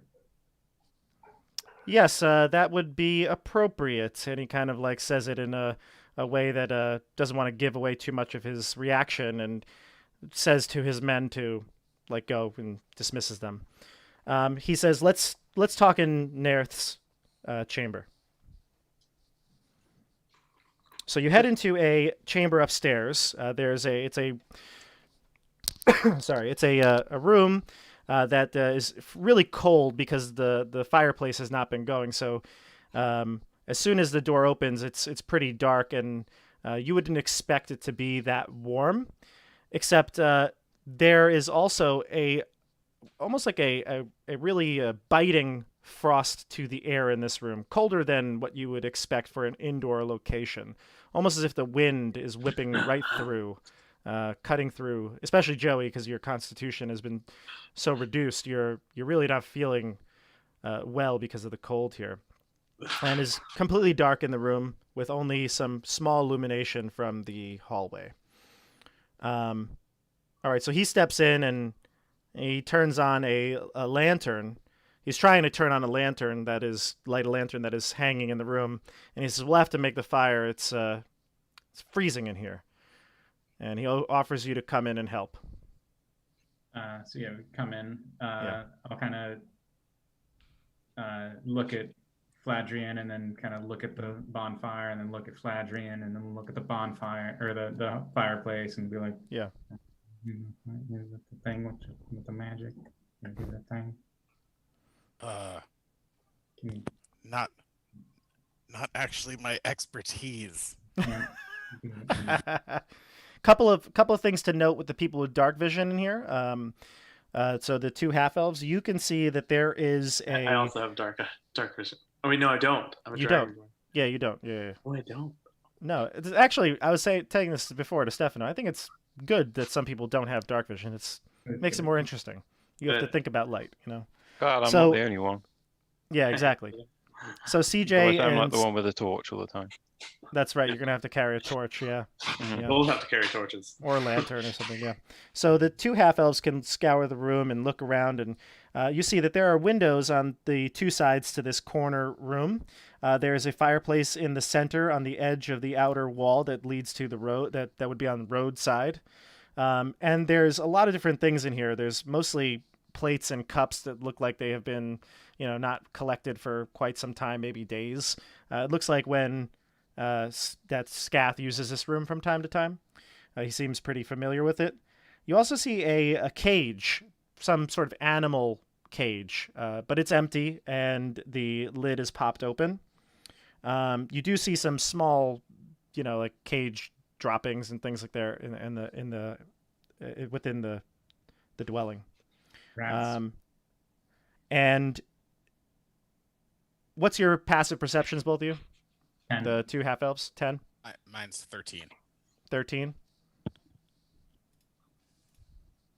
me just roll a die here real quick. Okay. All right. So he's working on the lantern, and he finally turns it on when the light flashes, and it's clearly visible to everyone. You see 3 snake-like creatures floating in the air, and now that the light is on, they seem to be disturbed and start to dive at the group. We're going to go into combat here. So there's 3 flying snake-like creatures that are descending on the group. I use my breath weapon. Well, we're going to go into our initiative order, which is a little different. I think we described this in session 0. So basically, all that's going to happen is I'm going to roll a d20, and one of you is going to roll a d20. Doesn't matter who it is. The first roll is the first one we use. So I'm going to roll. Yep. Oof. Admin, you rolled a 9, and I'm going to roll a 9 as well. Great. Let's do it again. Rock, paper, scissors. I'd say player characters. Oh my god! 14 again, No way. both of us. Okay. Roll it again. Okay, so There we go. the two of you, the group is able to react. So what we do is we alternate. So the enemies go. The group will go. One person from the group. Switch back to the enemies. One enemy will go, and vice versa. Go back and forth until there are no enemies or no one from the group. Okay? Okay. All right, so you begin. You can just decide who goes first. I'll give you about 30 seconds to a minute to discuss some general strategy. I think I can cone all 3 of them with my breath weapon. I don't know if you guys... What do you guys think on that? I'm cool with you doing that. Well, actually, my breath weapon's probably not that great. It relies on my constitution. I'm totally cool with that. There's 3 flying snakes in this room. Yep, and it's a small room. I mean, it's actually a large inn room, but it's not that big. It's probably 25 to 30 feet. They were all floating in like within 5 feet of each other, so they're in they're all in a circle in the air, and they're coming at you. So yes, you probably could target all of them with a type of area of effect. Yes. A cone? Yeah, I would say so. Yep. Yeah, I'm totally cool with that going first. Okay, so who would like to go first? Well, Go ahead, Edmund. Wait, who's going first? Is it me? Yes. Joey, go All ahead. right, let's do it. Yeah, I attack. I attack with my breath weapon. Okay, so you position yourself to hit the creatures with your breath weapon. What is the saving throw for the... So I Frost? believe it's... Hold on. Sorry, I'm still flipping through this. It's a... So... Ah. Well, 2 are probably going to pass. Yeah, I believe it's going to pass 2 anyway. But when you find it out, you can just roll your damage when you're ready. All right, cool. Let's see. All right, so it's cold damage. I don't know if that makes a difference. It may, so roll your damage and we'll see. Okay,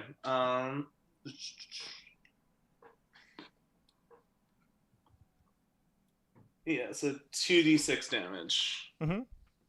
All right. 7. 7. So you notice that all of the damage doesn't seem to affect them. They're going to end up taking 3 damage from the attack. Yeah. All right. Okay. All right, But cool. as you blast Wait. them with your icy breath, once the frost clears, you see that they're still headed towards the group, and their reaction is to head towards the group. And now you notice that they have very deep blue glowing eyes. One of the dragons is going to swoop down. One of these snakes is going to droop down to hit Joey, who just blasted it. Joey, what's your armor class? 18. 18. Bitch. Yeah. All right. So this one swoops down to kind of bite you, but it clangs onto your armor, and then it starts to fly back up into the air away from you so quickly that you don't even have a chance to react to swing at it. Or if you do, you flail it away, and it doesn't. You don't have the reaction time to get it. It's moving so quickly through the air. Okay. Now we go to the group. And again, you can just call out what you want to do. I'm just gonna take a swipe at one with a rapier. Okay, so I'd say that they're actually a little too high for you to reach with a melee weapon. All 3 of them? Yeah, they're floating at the top of the room, so they're probably like 10 feet in the air. Okay. Yeah. I will then viciously mock. Okay. One of them that has not bitten so Wait. far. Does it has to understand you, right? Oh yeah. True. Yep. So So hold on. want to change I that? mean, it You could. wanna I don't change know. it? It could be sentient. It does not understand you. No. Do you want to change that? Yeah, no, it does not need it need No, it does not. not need to. Oh, it does not. Oh, though it needs need not? not Oh. understand you. Yeah. Oh, okay. Well, then there If you it go. can hear me, then it works. Okay, so it can hear you. Sure. Yeah. Come back down here and fight like a Snake. better snake. You so suck. that really was effective because I rolled a 2, so you can do your damage. Oh, And it gets disadvantage on its next attack, right? Yes. All right.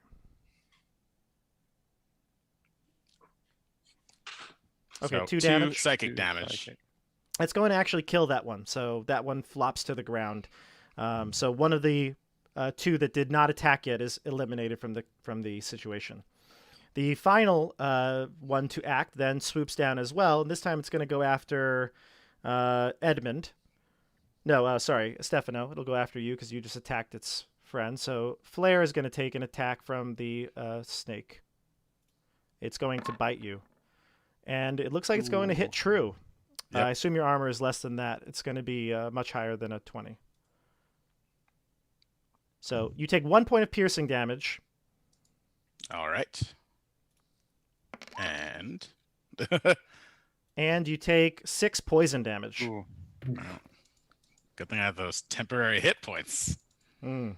So a total of 7 in general. And then it flies away, and this time goes a little further away into the other corner of the ceiling. So it's away from its friend.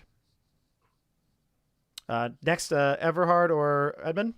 So I'm gonna step forward with my longbow. Hmm. Fire a longbow shot at the one that attacked first. Sure. Let me just pull that open.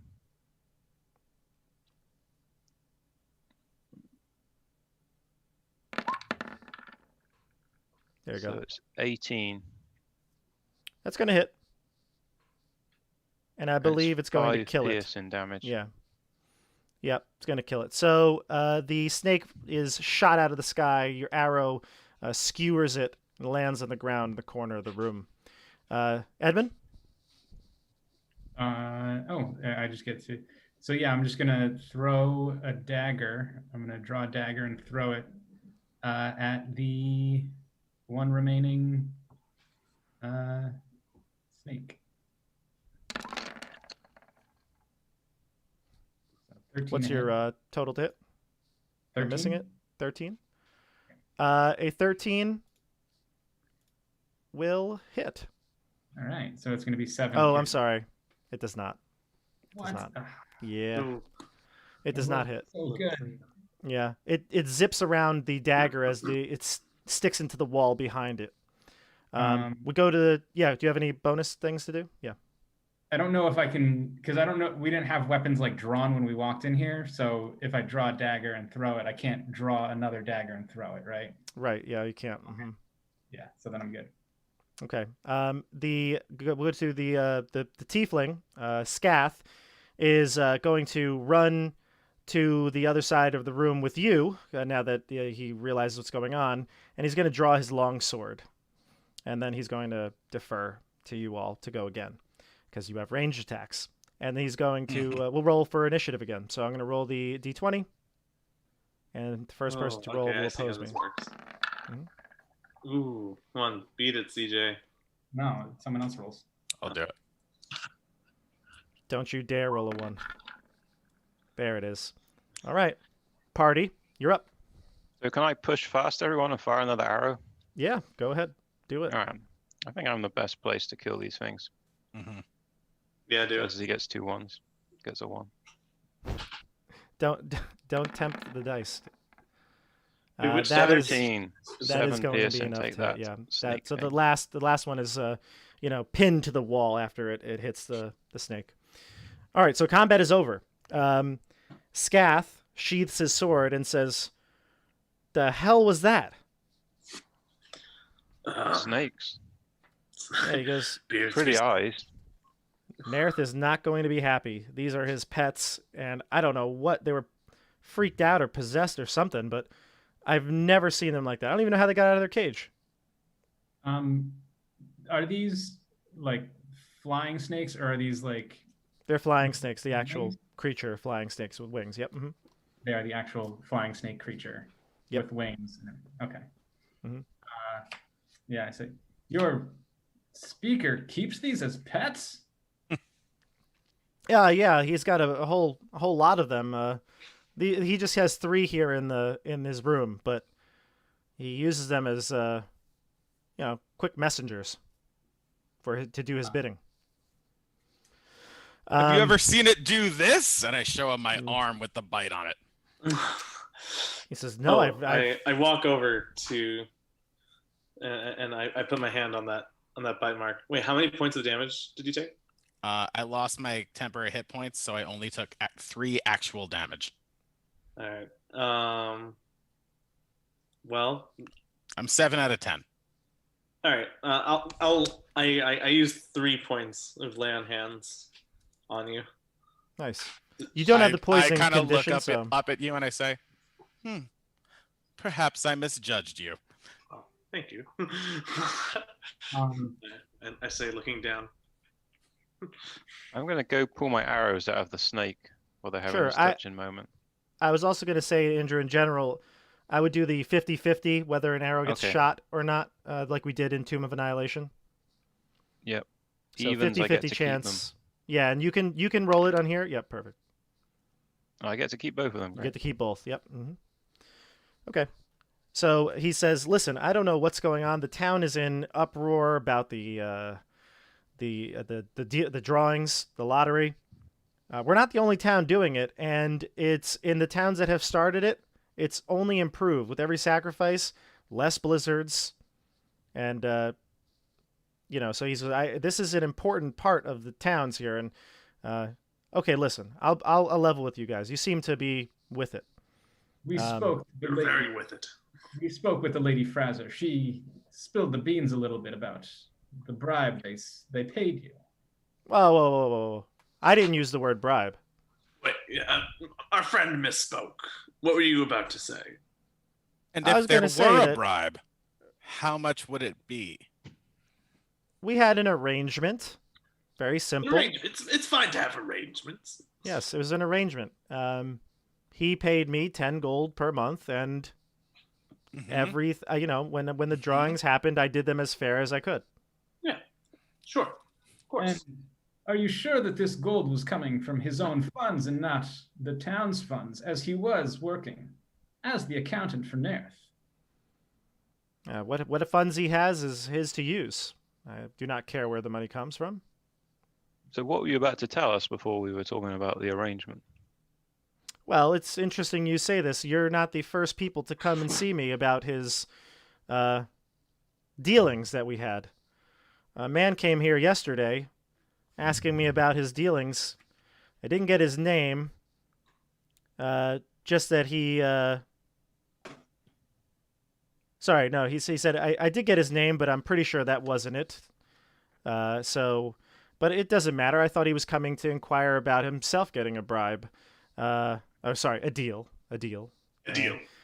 He just asked how much it was, and he had talked to Simon about it, and I assumed that it was all, the same. It was somebody who wanted to make a deal and wanted to do good for the town of Targos.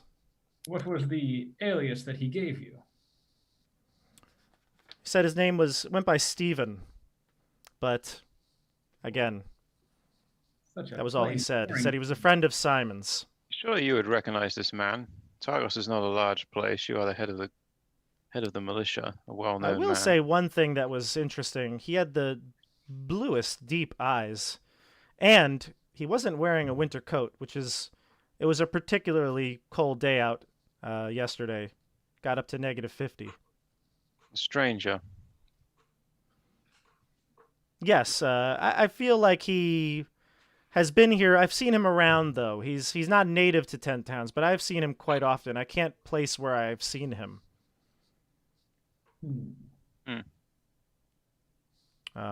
Yeah. But so look, again, I am the head of the militia.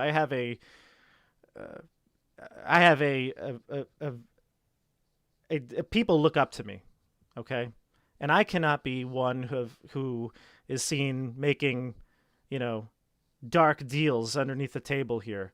Again, all these arrangements were in the best interest of the town, and I will deny them if you say anything about it, and the militia will be coming for you because, for all they know, you're the killers. Well, perhaps we could make an arrangement not to speak about the arrangement. I would the agree. Next draw occur. I would agree. Oh, so I would agree. yes, such reasonable people in Targos, I tell you. I guess we didn't do an introduction when you met him downstairs, but probably would have asked you your names as you walked up, so he will refer to you by your names. Unless you wanted to give an alias, like, you're not going to say Flair, but... Frederick, the opera singer. There you go. So he knows you by Frederick. Edmund Brycene, he's heard already because people around town are starting to talk about the person who introduces himself the same way. And Everard, he doesn't seem to recognize you, but he is pleased to meet you all in general, as long as the deal can be made. I don't know if you heard when I said this, but I wanted to know if he noticed the eyes of the snakes. Yeah, strangest thing.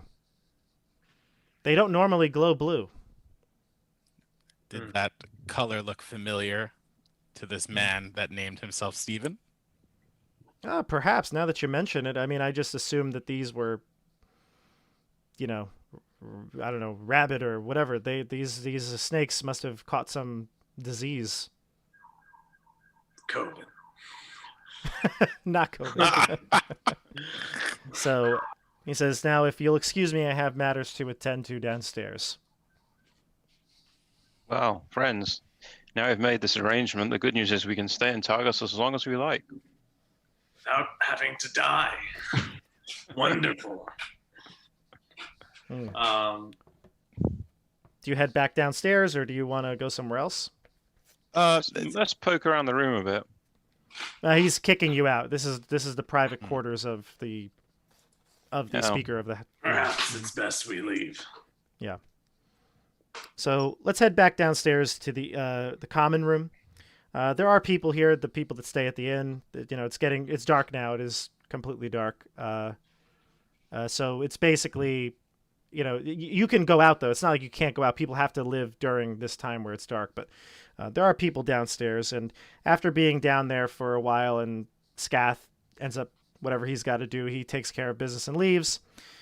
You do see a dwarf woman approach you, an elderly dwarf woman approach you, and she says that her name is Helene. And I saw you talking to Scath. I think I know what this is about. And she looks around the room and says, we should chat. Sure. Where would you like to chat, young woman? Or... She brings you to her room that she is renting here at the inn. And she is like you said, she looks like she is battle hardened. She has weapons on her. Even though she's more older, she does look like she was a adventurer in her past life. And she says that these murders that are going on around town, I know that's why you're here. I saw you before in the street. I was watching when Constable Jeffries, I was talking with you. That man did not die in a street fight or an icicle falling on his head. He was murdered by someone. Someone with extreme power. Yes. Did you happen to see the murder? No, I did not see the murder. That man's body must have been for hours before we got there. Did you see anyone who was carrying my body? No, I did not see you there until this morning. Yeah. So the body was there before I was. She says, but yes, exactly. She doesn't know. She only saw you in the morning near the body. She like kind of stumbled upon it and hid and watched. She says that these murders from all the towns have two things in common. First, all the victims reportedly came from the towns that sacrifice humans to Oriel. You never know. That may have something to do with it. Second, all three murders happened while the traveling merchant company Targos was in town. And I know, because I make the habit of keeping track of where Targos goes. Torga Icewind, the owner, wherever she goes, she causes trouble, that one. I don't know who's doing these murders, but I bet me pa's beard that it's got something to do with these lotteries and with that scoundrel Torga and her thieving caravan. Where can we find Torga? She has set up a shop that operates here selling whale oil and furs from outside of Targos and the 10 towns. She is on the map. I'll bring up the map. I'm sorry. I'll go to the map. She set it up on the edge of town by the gates. So she's like in this area over here. Would I be aware of this Torga from my previous life? And give me a history check. History check. And can I roll insight to see if what she's saying is true? Sure. Or see if I can tell. I got 18. Yeah, so 19. you've heard of Torgas before. She is basically a scoundrel-like character. She's known for selling items that are really high priced. You being a survivalist yourself don't know how she makes a living because she sells things at such a high price. It would be foolish to buy them from her.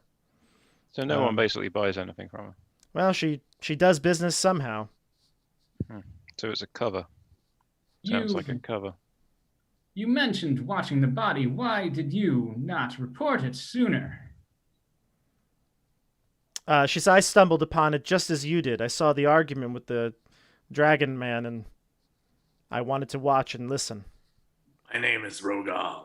I try to say in like a polite way. Yeah. She says, I only ask that as a former bounty hunter that my information here brings me a cut of this bounty if he is found. The killer is found. Have you noticed anyone around town with piercing blue eyes? She says, she has not, but she would bet that Torgs knows who this murderer is. Would you want to come with us when we go She to says, if see her? I go, I'll blow your cover. She does not like me. Why doesn't she like you? You seem like a nice lady. She's always accusing of. Let's just say that we've had encounters in the past, and they're not pleasant. It is best we probably go without her. Did you buy anything from Torga in the past? Helene? Yeah. Oh, no, I would never buy from that woman. Curious. I've never seen anybody buy from. Yeah, Torga, you how don't she know makes anybody all the- personally that would have bought stuff from her, no. But she says that she's there until 4 o'clock today. That's usually when they pack up and go to their stables or wherever they go at night. So if you head there now, you can catch her. Yeah, I say we make our way over there. May as well. It's dark most of the day. It is dark, yeah, so that's fine. It's What always light source dark, would so- you use Let's light to... up some torches. Yeah. Let's get over there. So she says, do we have a deal, a percentage? Wait, will she be there tomorrow morning? What? She says she's here at the inn, so she can be checked in with. She can help in ways, even though she is past her prime in terms of fighting, she can help in other ways with information. We're told that the bounty is only 100 gold for this murderer's capture, and 100 splits 4 ways much better than it does 5. What sort of percentage are you looking for? She really value 5 gold. Looking for 10. I'm looking for 10 gold. She can have mine. It will come out of Flair's cut. Or, I don't think so. well I say then, the dragon has given you his share. Wow, that's mighty kind of you. Now, well, let's say he's given her 10 of his share. Yeah. Because he needs some money, so we don't have to keep paying for him. yeah, she wants 10, and if you agree to 10, she'll be fine. And again, when you get more information, come back to me, and I will assist you in the next steps. Unfortunately, we don't have 10 right now. We'll have to pay you when we find the murderer. But yes, she's getting money when we caught this. Yeah, that's fair. That's fair. It's got to get paid first. Okay. I'll personally make sure you get your cut. And I So- stand up because I was probably crouching down to listen to her. Yeah, she's a dwarf. Yeah, she's a dwarf. So that's fine. So she shakes hands and agrees and bids you farewell. Fellow So it is bounty- dark. How will you see in the dark? What are you going to use as a light source? Wait. So are we going to confront Torgs now? Yeah, because right now it's probably around what 2:30, 3 Yeah, o'clock. roughly. So we've got an hour left to get there. Mhm. Yeah, let's do it. My movement speed is half, but Yeah, Okay. well, you're just walking. You're not like in combat or anything. So walking is just whatever. So Dashing. okay. So torches or a lantern? Do you have one of those, Everard? I have nothing. I've got a torch. I can light up a torch. I so huddle. Sorry, Andrew. What was your character's name? Everard. Everard. Everard. I huddle next to Everard. hmm Perfect. So you huddle next to the flame and you use it to see, and you head to the town or to the edge of the town where her sort of like prop up shop has been established, using mostly barrels and crates to display merchandise. She has a variety of different items like whale oil, furs, winter clothing, pretty much any sort of rugged survivalist gear that you might need. And this is also within just a few blocks of Triglio, the survivalist shop that sells other items similar. So you approach and you see there are 4 humans that look like they are workers in some way, moving barrels and crates for her. She's kind of barking orders to them. They have a little small tent to protect them from any sort of snow or precipitation falling. And she seems to be the person that talks. She's got a deep, thick dwarven accent. And she goes, how can we help you today? Very, very gruff voice. Welcome to Torgs.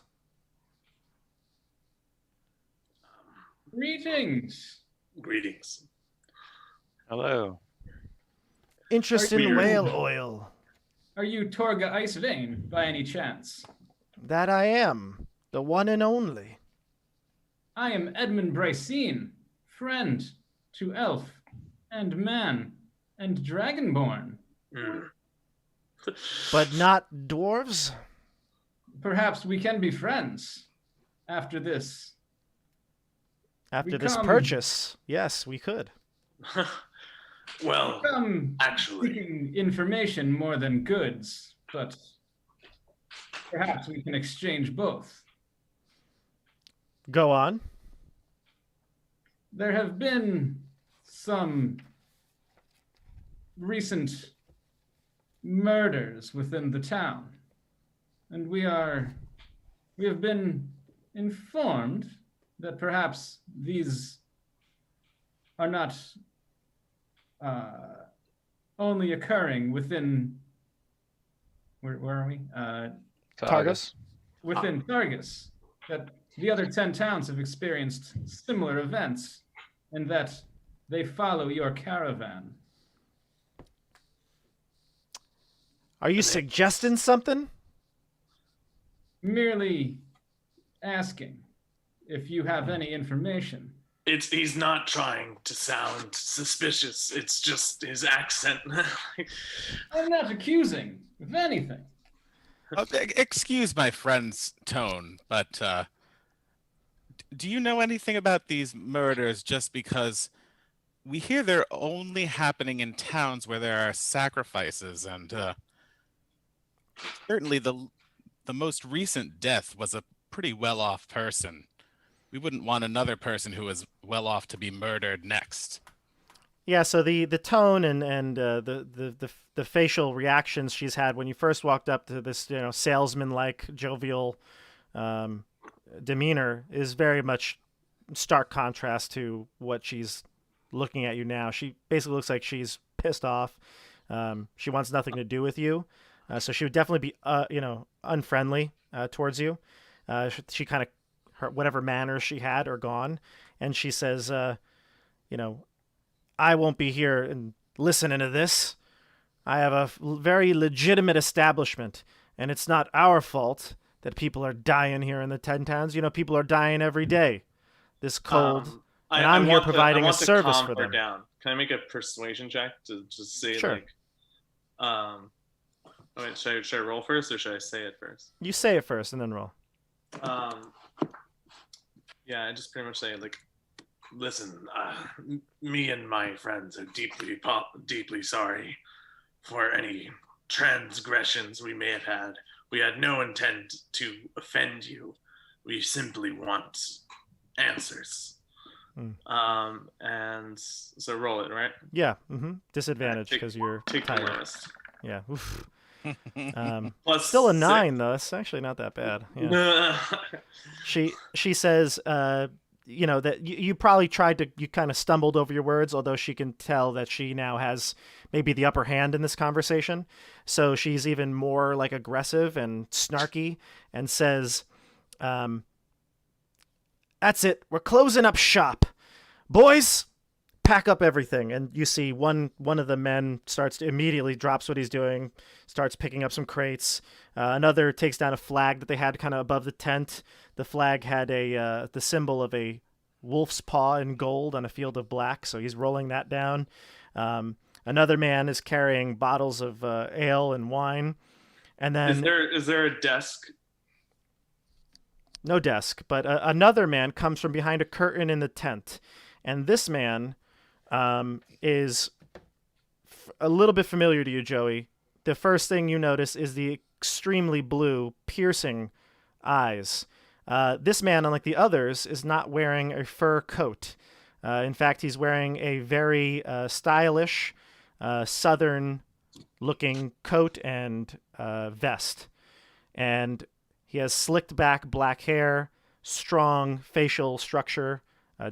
He looks like a very a strong man compared to the other workers who might just be, former I fishermen. walk or over something. to him and I ask, "Excuse me, do I know you by any chance?" So Joey breaks off from the group Torga is still looking at the three of you, though, so she's still there. You know, she's not talking to you, but she's like packing things up, and she hasn't like moved away from you. But yeah, she seems angry. Do any of us also notice the guy with the piercing blue eyes? What's your? Yeah, you know what? I'd say yeah, sure, that's fine. He doesn't do anything like secretive, so yeah. Okay. So as kind of Rogal kind of heads over there. Yeah, he kind of bolts right away. Yeah.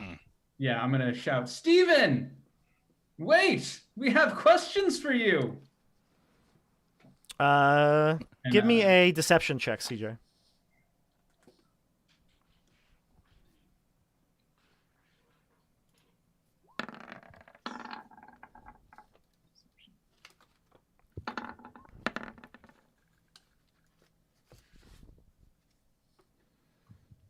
Okay. What'd you get total? 16? A quick hesitation comes over the face of this man, and he does react quickly to your calling out of Steven, but then right back to the Dragonborn in front of him. And he looks at you, Joey, and he says, "No, I don't believe I've had the honor. Sefik." And he reaches out his hand. You can write down Sefik if you want, CJ. Sephek. SEP. Hak EK. Okay. All right. No, I don't believe so. Sefik, and you shake hands. His hand is like chilly to the touch, Joey. And it makes sense because this man has no winter clothing on, and it's negative 40 degrees out. I ask him, "Are you cold by any chance?" He says, "Actually, I'm really I've really adapted to the cold. I was born on the midwinter's solstice. So White dragons thought we were, as a white dragonborn, I thought I would be adapted to the cold, but even I found it to be tough." Yeah, I almost feel at home in it. Just cold-blooded, I guess. That's the way I've always been. Literally cold-blooded. Like, yep. In fact, with a coat on, I get overheated. I don't really like it very much, so I go without. Yeah. But again, like I said, my parents always said I must have been blessed by O'Reilly herself. I hear people in the town folk don't like O'Reilly. They're actually, so people do like O'Reilly in some way. It's almost in like a respect way. Like they can't not like her because she can screw them over, sort of way. They might dislike the frost and everything, but in general, O'Reilly has given the 10 towns, you know, that's what's unique about it, that it is this frozen north. But you're right. In the last 2 years or so, yes, people are less happy to talk about O'Reilly. Yeah. Mm-hmm. Okay, so Sefik says, "Now, if you'll mind, I'm just packing up," and he gets crates and he starts lifting and bringing things back and forth. Where were you on the night of the I would like to approach Torga, if I may. Yes. The Torga, where are you going? I'm not talking to the likes of you. And now don't you question my boys. Sefik, don't talk to them. You do not have to speak to them. And Sefik says, "It's okay, Torg. It's okay. I don't mind." Now listen to me, Torga. And then I switch to Dwarvish and I say, My friends, they didn't mean what they said. Really, honestly, all we're looking for is information, and there's a lot of money to be made in this large city. And I like money a lot. I know you must like money. Mm-hmm. Which is, well, we know nothing about the murders, and in fact, snooping around is not going to do much for you. Icewind Dale can be cruel like that.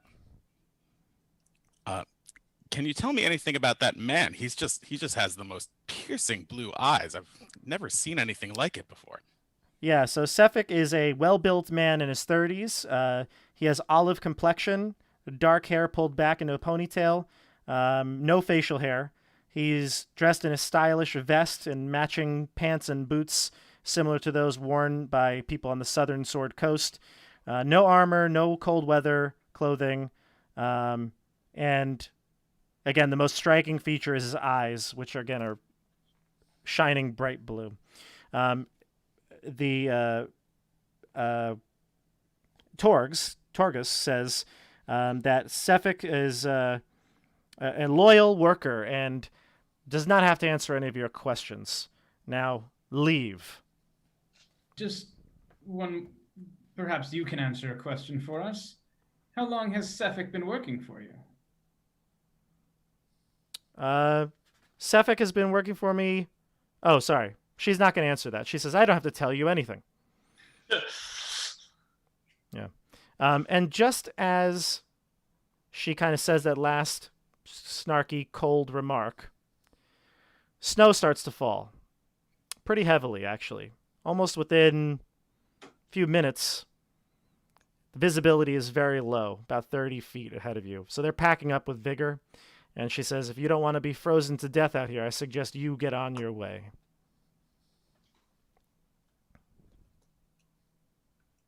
And You look to the group. I look to the group and I say, I suppose we should be on our way, friends. Perhaps it is best. I do not want to be in the snow any longer than I need to. Snow can be dangerous in this. And it This is coming winter. on fast and heavy. So if you don't get back soon, it may be difficult to even traverse the streets, so long as it lasts for a significant amount of time. So we are going to leave it there. A little bit of intrigue here. You did meet the person that is a person of interest to you. We'll pick it back up next week on Tuesday. For those of you watching the stream or watching either a stream or recorded games, we are going to start the stream at 8:30, and the goal is to play till about now, 10:45, 11 o'clock Eastern Standard Time.